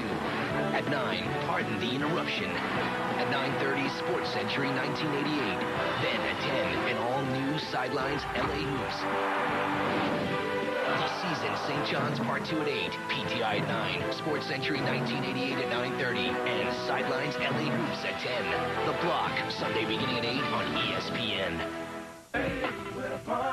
Get ready for the album that's about to explode. This is blazing hip-hop and R&B. I got mine, I hope you got 15 of the hottest tracks on one blazing album, featuring Nas and Destiny's Child.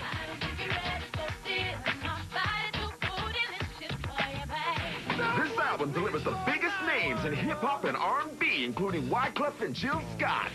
Call now and get a limited edition Blazing poster free with your paid order.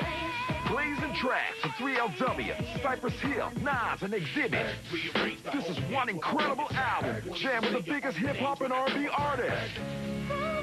make it the one album you gotta own. Call right now. Get blazing hip-hop and R&B on CD or cassette. Push a free poster.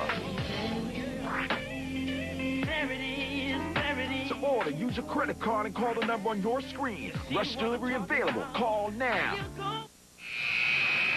Tennessee still leads it by 10 right now for BYU. Their sharpshooter, Erin Thorne, is reeling. Just 3 of 18 from the floor tonight. She has clearly lost her confidence. She is not her usual self in the huddle. She has been very quiet. Jeff Judkins singled her out and said, Erin, I've watched you shoot all year. Get your head in this game and follow through. They clearly see that she has got her confidence shaken, and her teammates are trying to find a way to get her back in the ballgame as well. Well, Holly, this is a player that had 28 points against Florida in 33 minutes and didn't have a turnover. And she also had 16 points in the game against Iowa State to get them in this game against Tennessee.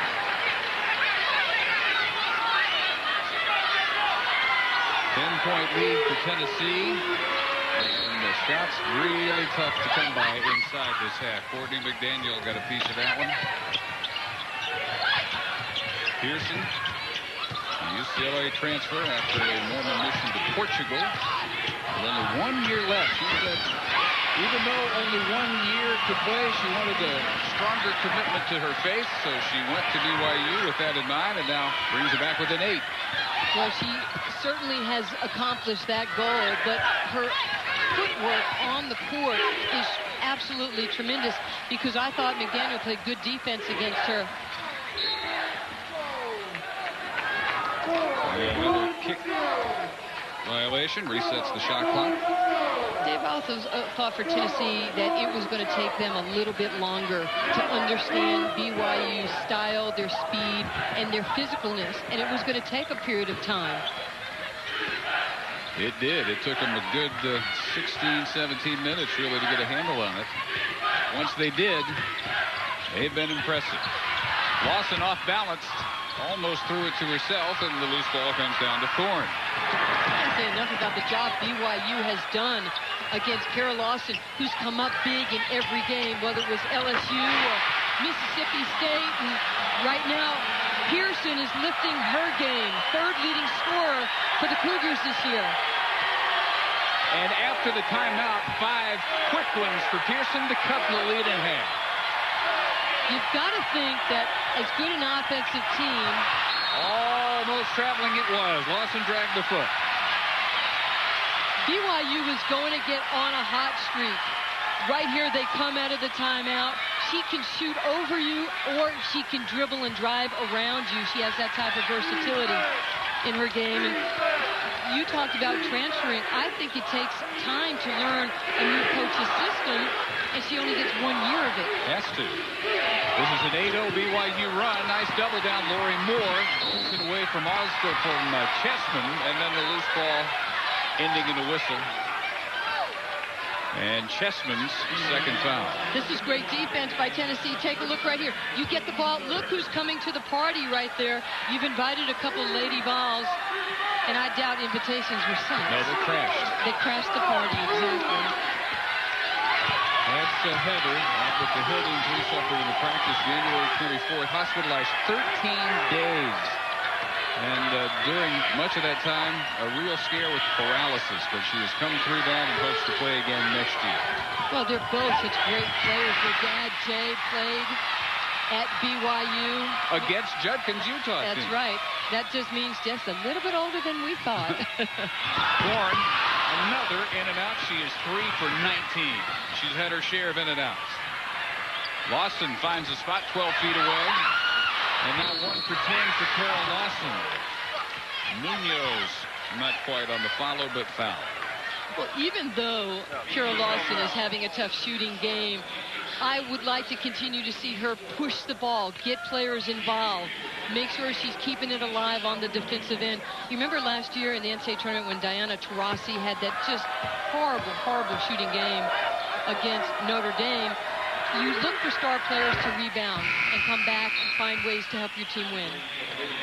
85% free throw shooter Munoz with 1 more. There's Lawson struggling through. 1 for 10 shooting night, just 2 points, 2 assists, 2 rebounds. It's like you can't make this Tennessee program go away. All they do, the last 5 to 7 years, as you see the Hall of Famer, the daddy right there, Anthony Munoz, Tennessee's been in the title game 5 of the last 7 years. So if you think like, okay, when's the last time? Well, year 2000 in Philadelphia, they were runner-up to Connecticut, and yet again, they're in a position to move on. Stiff defense again by Courtney McDaniel down low. But contact this time. And her first. One of the amazing things that keeps this Tennessee program going is how Summit can get a player of the year in the state of Tennessee like McDaniel. There are plenty of stories like this. Players of the year in their respective state, and they come and they may play 10, 15 minutes, but Summit gets all they have out of those 10 or 15 minutes, and they have to know coming in they're not going to average 20, 25, 30 the way they did in high school, but it doesn't seem to deter them. Yeah, but wasn't there a guy down at North Carolina by the name of Dean Smith who had players like James Worthy and Vince Carter and Michael Jordan and Mitch Kupcha and Charlie Scott, on and on and on, and they were tremendous pros that didn't have big scoring averages in college. Some apt comparison. Munoz foul. That is 3 on Melanie Pearson, who has 17 points. The only Cougar in double figures, so they can ill afford her to reach foul trouble, but she's there. Still 9:04 to go. Well, it was good recognition by Michelle Munoz, because that time BYU changed up to their 2-3 zone, and she was able to split the top 2 people. You know, the zone, the front of it has to move in sync.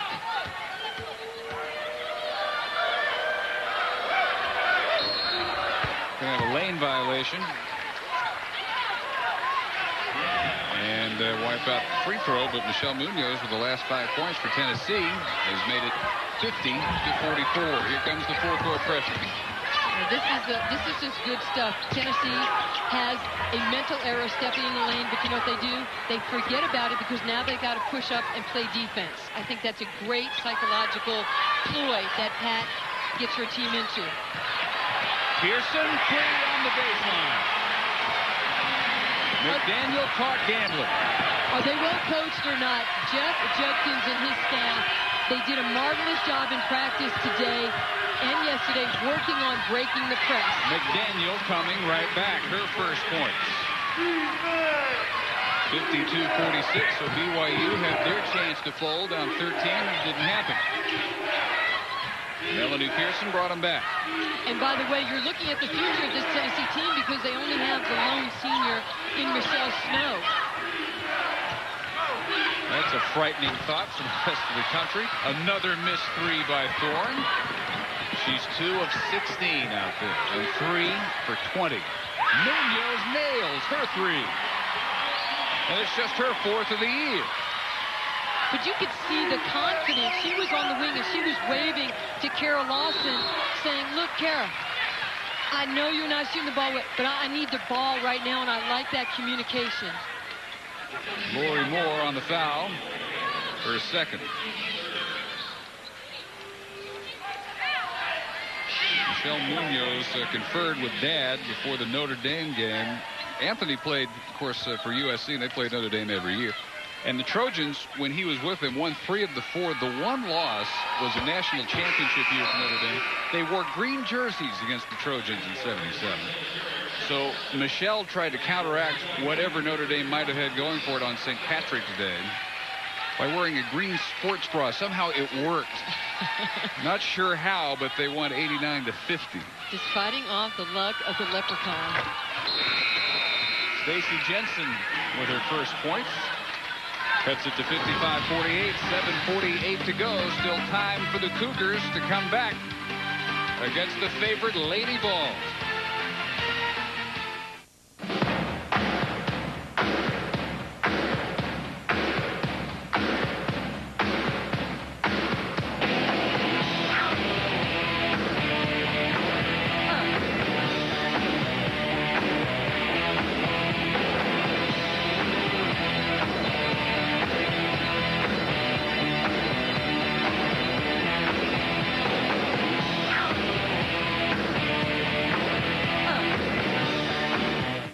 Your super shot is here. Come on, Vols. Yeah. I got 3. Yeah. Okay, I was fouled. Jack it. Hold me back. Old school. Got a hot hand. Woo. Hot. Yeah. Hook shot for mama. Oh, are you okay? Super Shot Therapy at Dave & Buster's. Hey, kid, you want to play? Too bad. It's always a good time. My life has never been more demanding. And to help keep my mind and body active, there's Centrum Performance. It's a complete multi with higher levels of bees plus ginkgo and ginseng to help re-energize my mind and body. Centrum Performance. Life demands it. There are 3 reasons I don't mind overtime. John, Mike, and Dave Jr. Bring it on. Only Dr. Scholl's Advantage Work insoles have an energy return system proven to relieve tired, achy feet all day. Dr. Scholl's. Look, feel, do better. Yo, Terry. What is it, Alf? This buffet has no worms. It's uncivilized. Well, then try something else. Oh, hey. Not my dollar, you overgrown throw rug. I thought $1 had no value. Well, it does if you dial 10-10-220. All calls up to 20 minutes or 99 cents. Get out of town. Yeah, and 7 cents a minute after 20. All right, no dollars. Got any cats? No. Furball. Jealous? Dial 10-10-220. 7:48 remaining in this Midwest Regional semifinal between BYU and Tennessee. And there's a question, I think, on what was ruled a 3-point shot earlier. See, watch her foot right here. As we kind of move it up right there, her foot is definitely touching the line, and that would be a 2-point shot. The longest 2-point shot she would like to take. Longest possible by Melanie Pearson. They gave her 3 at the time. And those are correctable mistakes for the officials. And Sally Bell is trying to get it right because you know how important every possession is when it comes tournament time.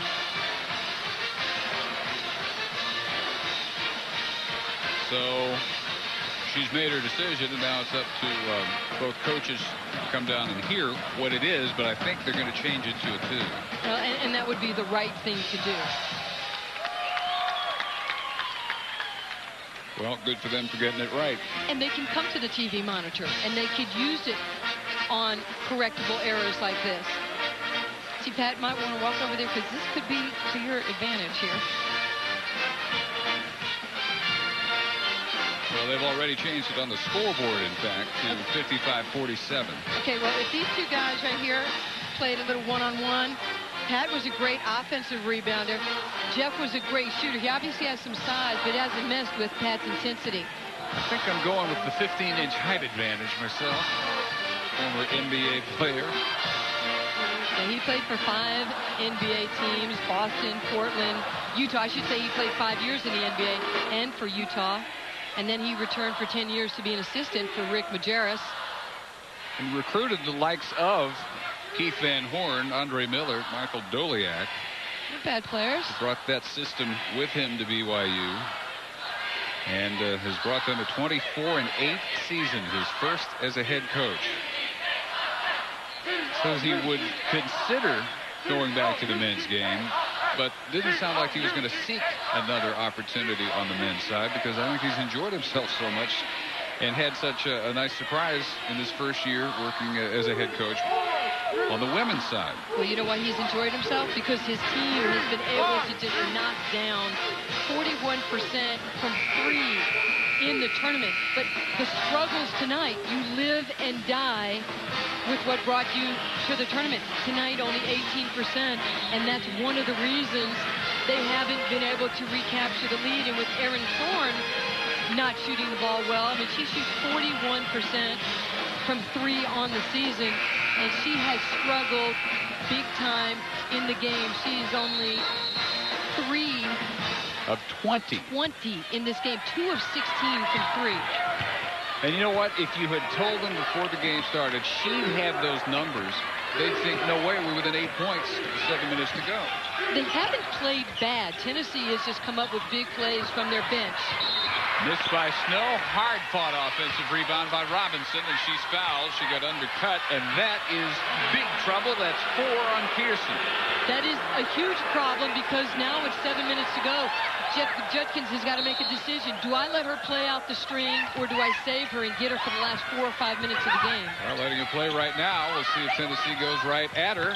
She cuts in front of the pass, and Robinson knocks it out of bounds. See, Tennessee's got to take their time now and identify exactly where Melanie Pearson is, as you just said, and attack her. She is matched with Ashley Robinson. Snow turning on Leitner. And the rebound to Osgothorpe. And you're saying, now, why would you do that when one of their best players in this game thus far is hurting you? To the deck goes Chessman, tied up by Snow, and Tennessee will have the arrow. Later tonight on ESPN and ESPN2, more regional semi-action, 9 on ESPN from the West. 3rd seed Colorado, number 2 Stanford. ESPN2, 9:30 back here from Ames with North Carolina Vanderbilt, and at 11:30 back on ESPN in the West. The other semi with 4th seed Texas Tech and the top seed Oklahoma. ESPN, your exclusive home for the NCAA Women's Basketball Championship. In Barnett, Nancy Lieberman, Holly Rowe from Ames. Under 7 minutes to go. Tennessee by 8 after trailing by as many as 9 in the first half. They've led by as many as 13 here in the second half. The Cougars, 11th seeded, refusing to fold. Well, Lori Moore, they spread the floor when she is at the point, and that time, that was a play designed for her to go one-on-one against Jensen, and if they collapse, you put your shooters in the corner, and obviously, Eli is just having a great game. Look at this right here. This is beautiful. Look at the spacing right here. You have this whole area to work with, and they put Snow in the short corner. She can hit that shot. She can hit free throws, too, although you wouldn't know it during the year. 56% free throw shooter tonight is 8 out of 9 and has 20 points off the bench.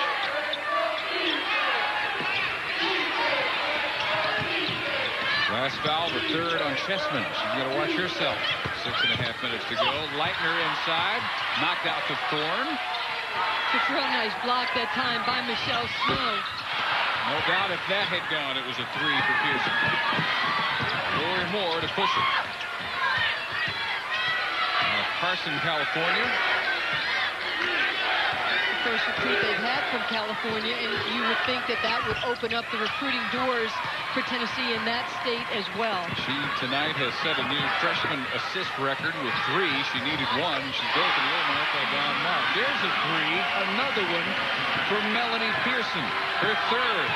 You've got to find her in transition. She's been killing it all night. If you're guarding her, run to her. Don't run to underneath the basket. She is doing this half for BYU what Eli did for Tennessee in the first half. 15 of her 21 points in the second to keep it as close as it is. Lawson unable to answer. Terrible luck all night. Now 1 for 11. Can it get worse for Thorne and for Lawson? Yes. Here's your answer. Thorne now 2 for 17 on 3s. More to Eli, foul by Thorne.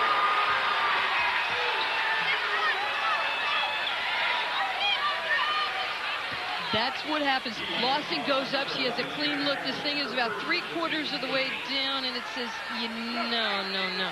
Okay, so Erin says, all right, I finally have a clear look from the outside. And I mean, that is what they say.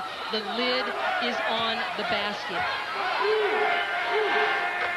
But not for Shira Eli. Now 9 for 10 from the free throw strike. This has been an outstanding game by the Tennessee bench. And I really think even Michelle Snow has done her job defensively, although she has not scored a lot of points.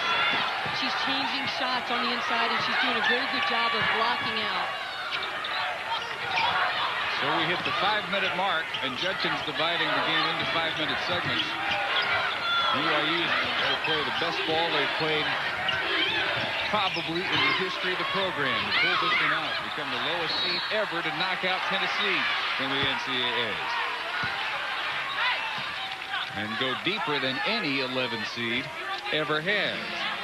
Well, also, let's not forget, Iowa State was up towards the end of the game, and it was Jennifer Leitner, the lefty, that took over down the stretch and hit every key basket. And she hit the basket at 1:22 on the clock that sent the game and gave her team the lead for the first time. Pearson helped out that rally with some three-pointers. That was a game that looked to be over. It looked like Iowa State would play at home in the third round, but from 13 back, BYU came storming from behind to win 75-69 and knock out the Cyclones, although, even though they're not here, excellent attendance. Ames, Iowa, town of 50,000.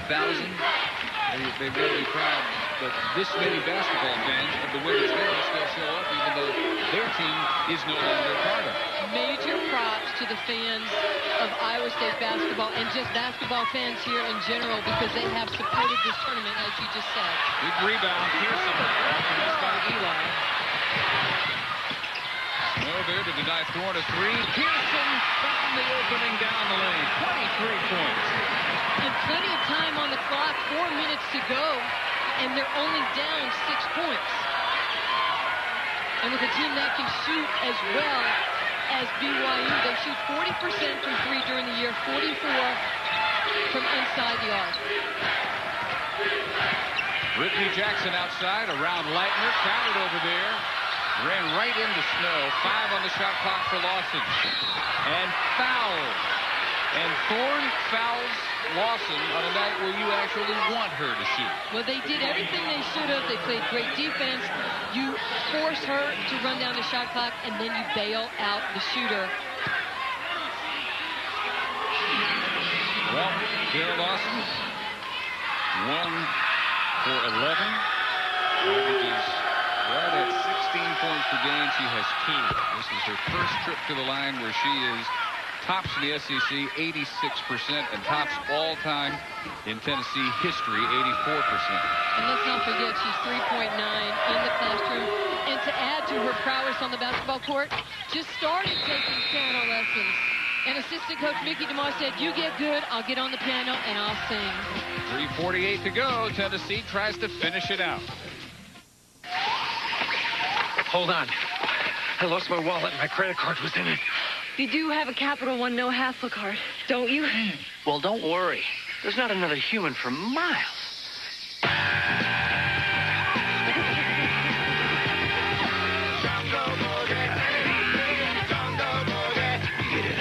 Worried about losing your credit card? With Capital One's no-hassle card, you're not liable for a penny. Plus, get the nation's lowest long-term fixed rates and no telemarketing.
People who don't use 1-800-COLLECT make me mad. I pity fools who don't know it saves a buck or two. Oh!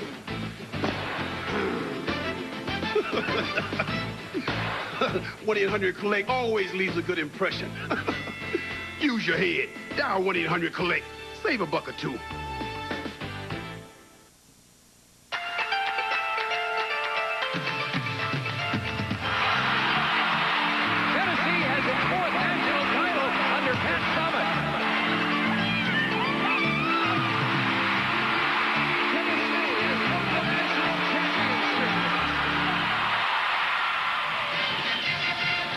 that type of legacy, it's a blessing. It can also be an added source of pressure because every year Pat Summitt expects to get no less than a Sweet 16 berth, and they're here again this year.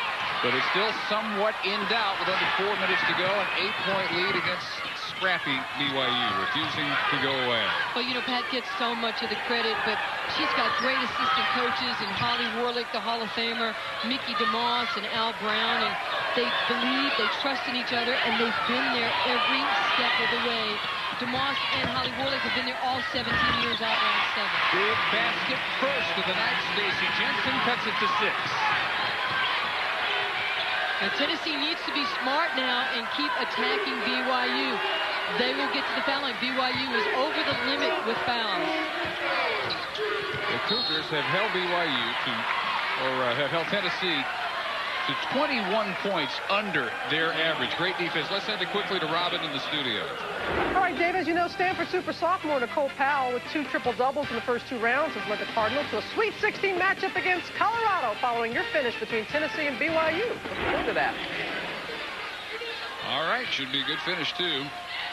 Jennifer Leitner just hit with her 4th foul. She and Pearson both with 4. That's also the 10th against the team. Double bonus for Lori Moore. And you mentioned that Tennessee is under their average, 20 points under their average, but they only give up 64 points a game, so they're holding BYU in a level where they feel they can win games in the 80s or 90s, and Tennessee feels that they can win games whether it's in the 50s or 60s. Lead back to 8. We hit the 3-minute mark.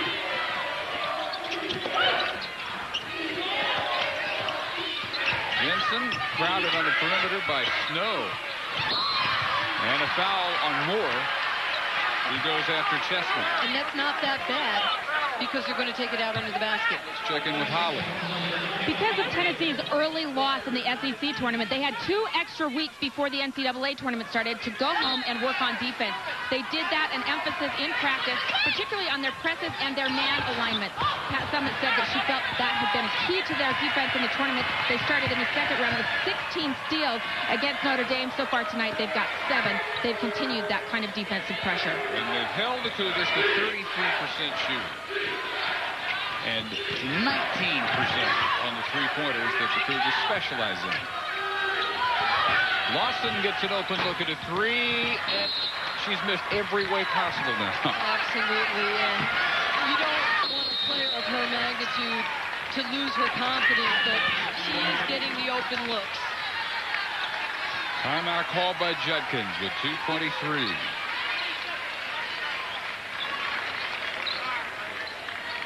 Not much he can do when the shots refuse to fall. 5 of 26 on 3-pointers, but at this point, I'm not sure they're looking especially at 3-pointers. They're having more success driving. Well, they're having success driving, but as this clock starts winding down, and it is an 8-point Tennessee lead, you have to start thinking of, running some quick hitters for 3s. Another rundown of what we have coming up in the West at 11:30 Eastern, 8:30 Pacific. From Boise, 4th-seeded Texas Tech, top seed Oklahoma. With their All-America Stacey Dales, 17 points per game. That bracket also features Colorado and Stanford. And the winners will meet Monday at 9:30 Eastern, 6:30 Pacific on ESPN2.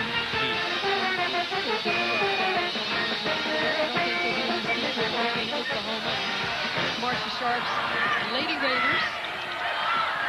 Oklahoma's women top-seeded, men proving they should have been. Well, I thought they were going to get a top seed after they upset Kansas in the tournament finals. They're in 4 now, 2 out of 18 for 3s.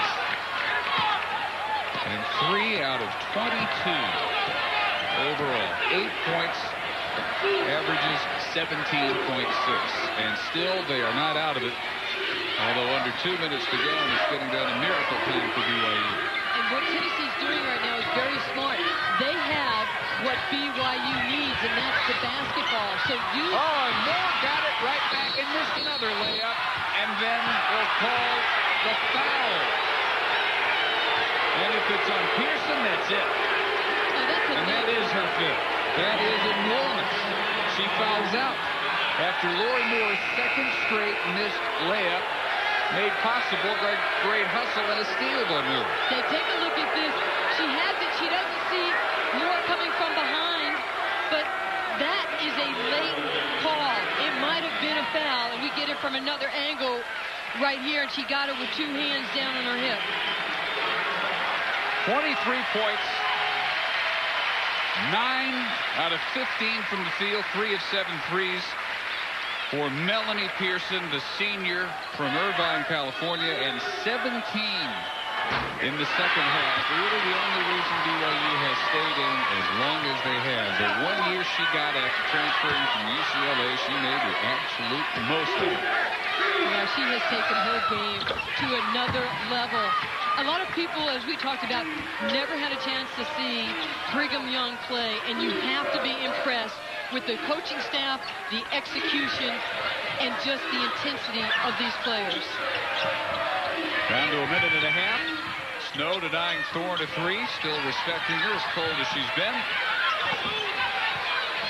Jensen trying to penetrate, create something for Osgothorpe. Can't even hit the layups now. And Tennessee will work clock with a 9-point lead. Jensen having to get the clock stopped. She's got plenty of fouls to give, and she will send Lawson to the line. And the absolute last person that BYU wants shooting free throws is going to hang on to the ball as much as possible now. And it's the only thing BYU can do at the moment is stop the clock, try and get the ball down and get a quick 3-point shot and keep playing that fouling game. Well, Tennessee is deep enough to withstand a 1-for-12 night for their leading scorer. BYU is not quite to the point where they can withstand a 3-for-22 night from their leading scorer. And I think what you're seeing for Tennessee is that Lawson doesn't have a great night, but her teammates were able to pick her up because they do have so much depth, and especially the freshmen in Munoz and Eli and Moore just coming in and playing great. And then when Thorne doesn't have a good game, who comes off the bench besides, Melanie Peterson can be and should be a starter. Pearson not available anymore, though, after fouling out. Jensen almost hit with the left-handed scoop, and she draws contact by Michelle Snow. For BYU, painful as this last minute's going to be, may have begun a legacy, which is a given for Tennessee, but not for a team like BYU that was 2-4 all-time in NCAA tournament games. Compare that to Tennessee playing BYU, their 61st different opponent in NCAA play, and their 88th NCAA game. Compare that to 7 for the Cougars. Their staying power has been nothing short of remarkable, and that woman on the sideline in the really nice blue suit has been the master. I mean, she has done what everybody else from Gino Auriemma to Tara Vanderveer, they all want what she has. And that 6 national championship, Tyler Summit, her son, has got more nets down than any coach in women's college basketball. And he's 11. He's 11 years old, and Tyler has cut 6 nets down. And he's right behind the bench, the Tennessee bench, with her husband, great supporter of hers, R.B. Summit. And that's Tyler Summit right there, just business as usual with Daddy. Well, unusual even at the line for Kara Lawson. 2 missed free throws. I mean, RB, I've known RB since I was about 16 or 17 years old when he started dating Pat when we were on the Pan American team way back in the day. That was like short shorts and, high socks. And, I vaguely remember that. Oh, look, I saw the grainy pictures of you playing. Real to kill. Well, you both come a long way. Osgothorpe hitting on the drive. 64, 57, 31 seconds. Lawson outracing the attempts to foul her now. Down to 24 seconds. They make a decision right now. It's a little too late. You should have fouled about 14 seconds ago. Jensen finally does with 20.8 seconds. Dave, I know that the Cougars are going to be disappointed, but let's again say that Jeff Judkins and his team have had a remarkable season. 11 seed, only the third to ever get to the Sweet 16. They're going to lose 3 seniors, but this is going to be a great team in the future, and they really have started something special on the campus of Brigham Young. Bourne comes back. Leitner, Chessman was just a freshman this year. A program to watch, a program on the rise. 66-57 Tennessee. BYU led several times by 9 points in the first half. That's traveling on Jensen. But they trailed by as many as 13 here in the second half and came back following the lead of Melanie Pearson. They made Tennessee expend a lot more energy than perhaps many people thought they would against an 11. And now you look ahead and speculate about a possible Tennessee-Vanderbilt Midwest final. They split during the regular season. Tennessee lost in Nashville 76-59. They won at home 75-68. Their only other loss since February 2nd at Vandy was the home loss to Texas 10 days later, 69-66. Maybe the reason that Vandy is the 1 seed and Tennessee the 2. That won't matter if they get a chance to play tomorrow night. No, that'll be like the Thriller in Manila. It'll be Ali Frazier 2. It'll be Summit Foster 3. First, North Carolina will have something to say. Second Midwest semi coming up after this one. And this one will go to the Lady Vols. They had to work hard, though, to finally get rid of BYU. By a final of 68-57, Tennessee marches on, and they reach another Elite Eight. They are elite. That's all they've been conditioned to do. On to Monday night, and at 9:30 Eastern, they will take on either Vanderbilt or North Carolina. And our final 68-57 Tennessee over BYU. For Nancy Lieberman and Holly Rowe, Dave Barnett, thanks for joining us from Ames. Colorado Stanford out west coming up next. This has been a presentation of ESPN, the worldwide leader in sports and the exclusive home of the NCAA Women's Basketball Championship. For more, log on to ESPN.com. The Lady Vols move on. We move back to the studio and rejoin Robin Roberts. Well, I think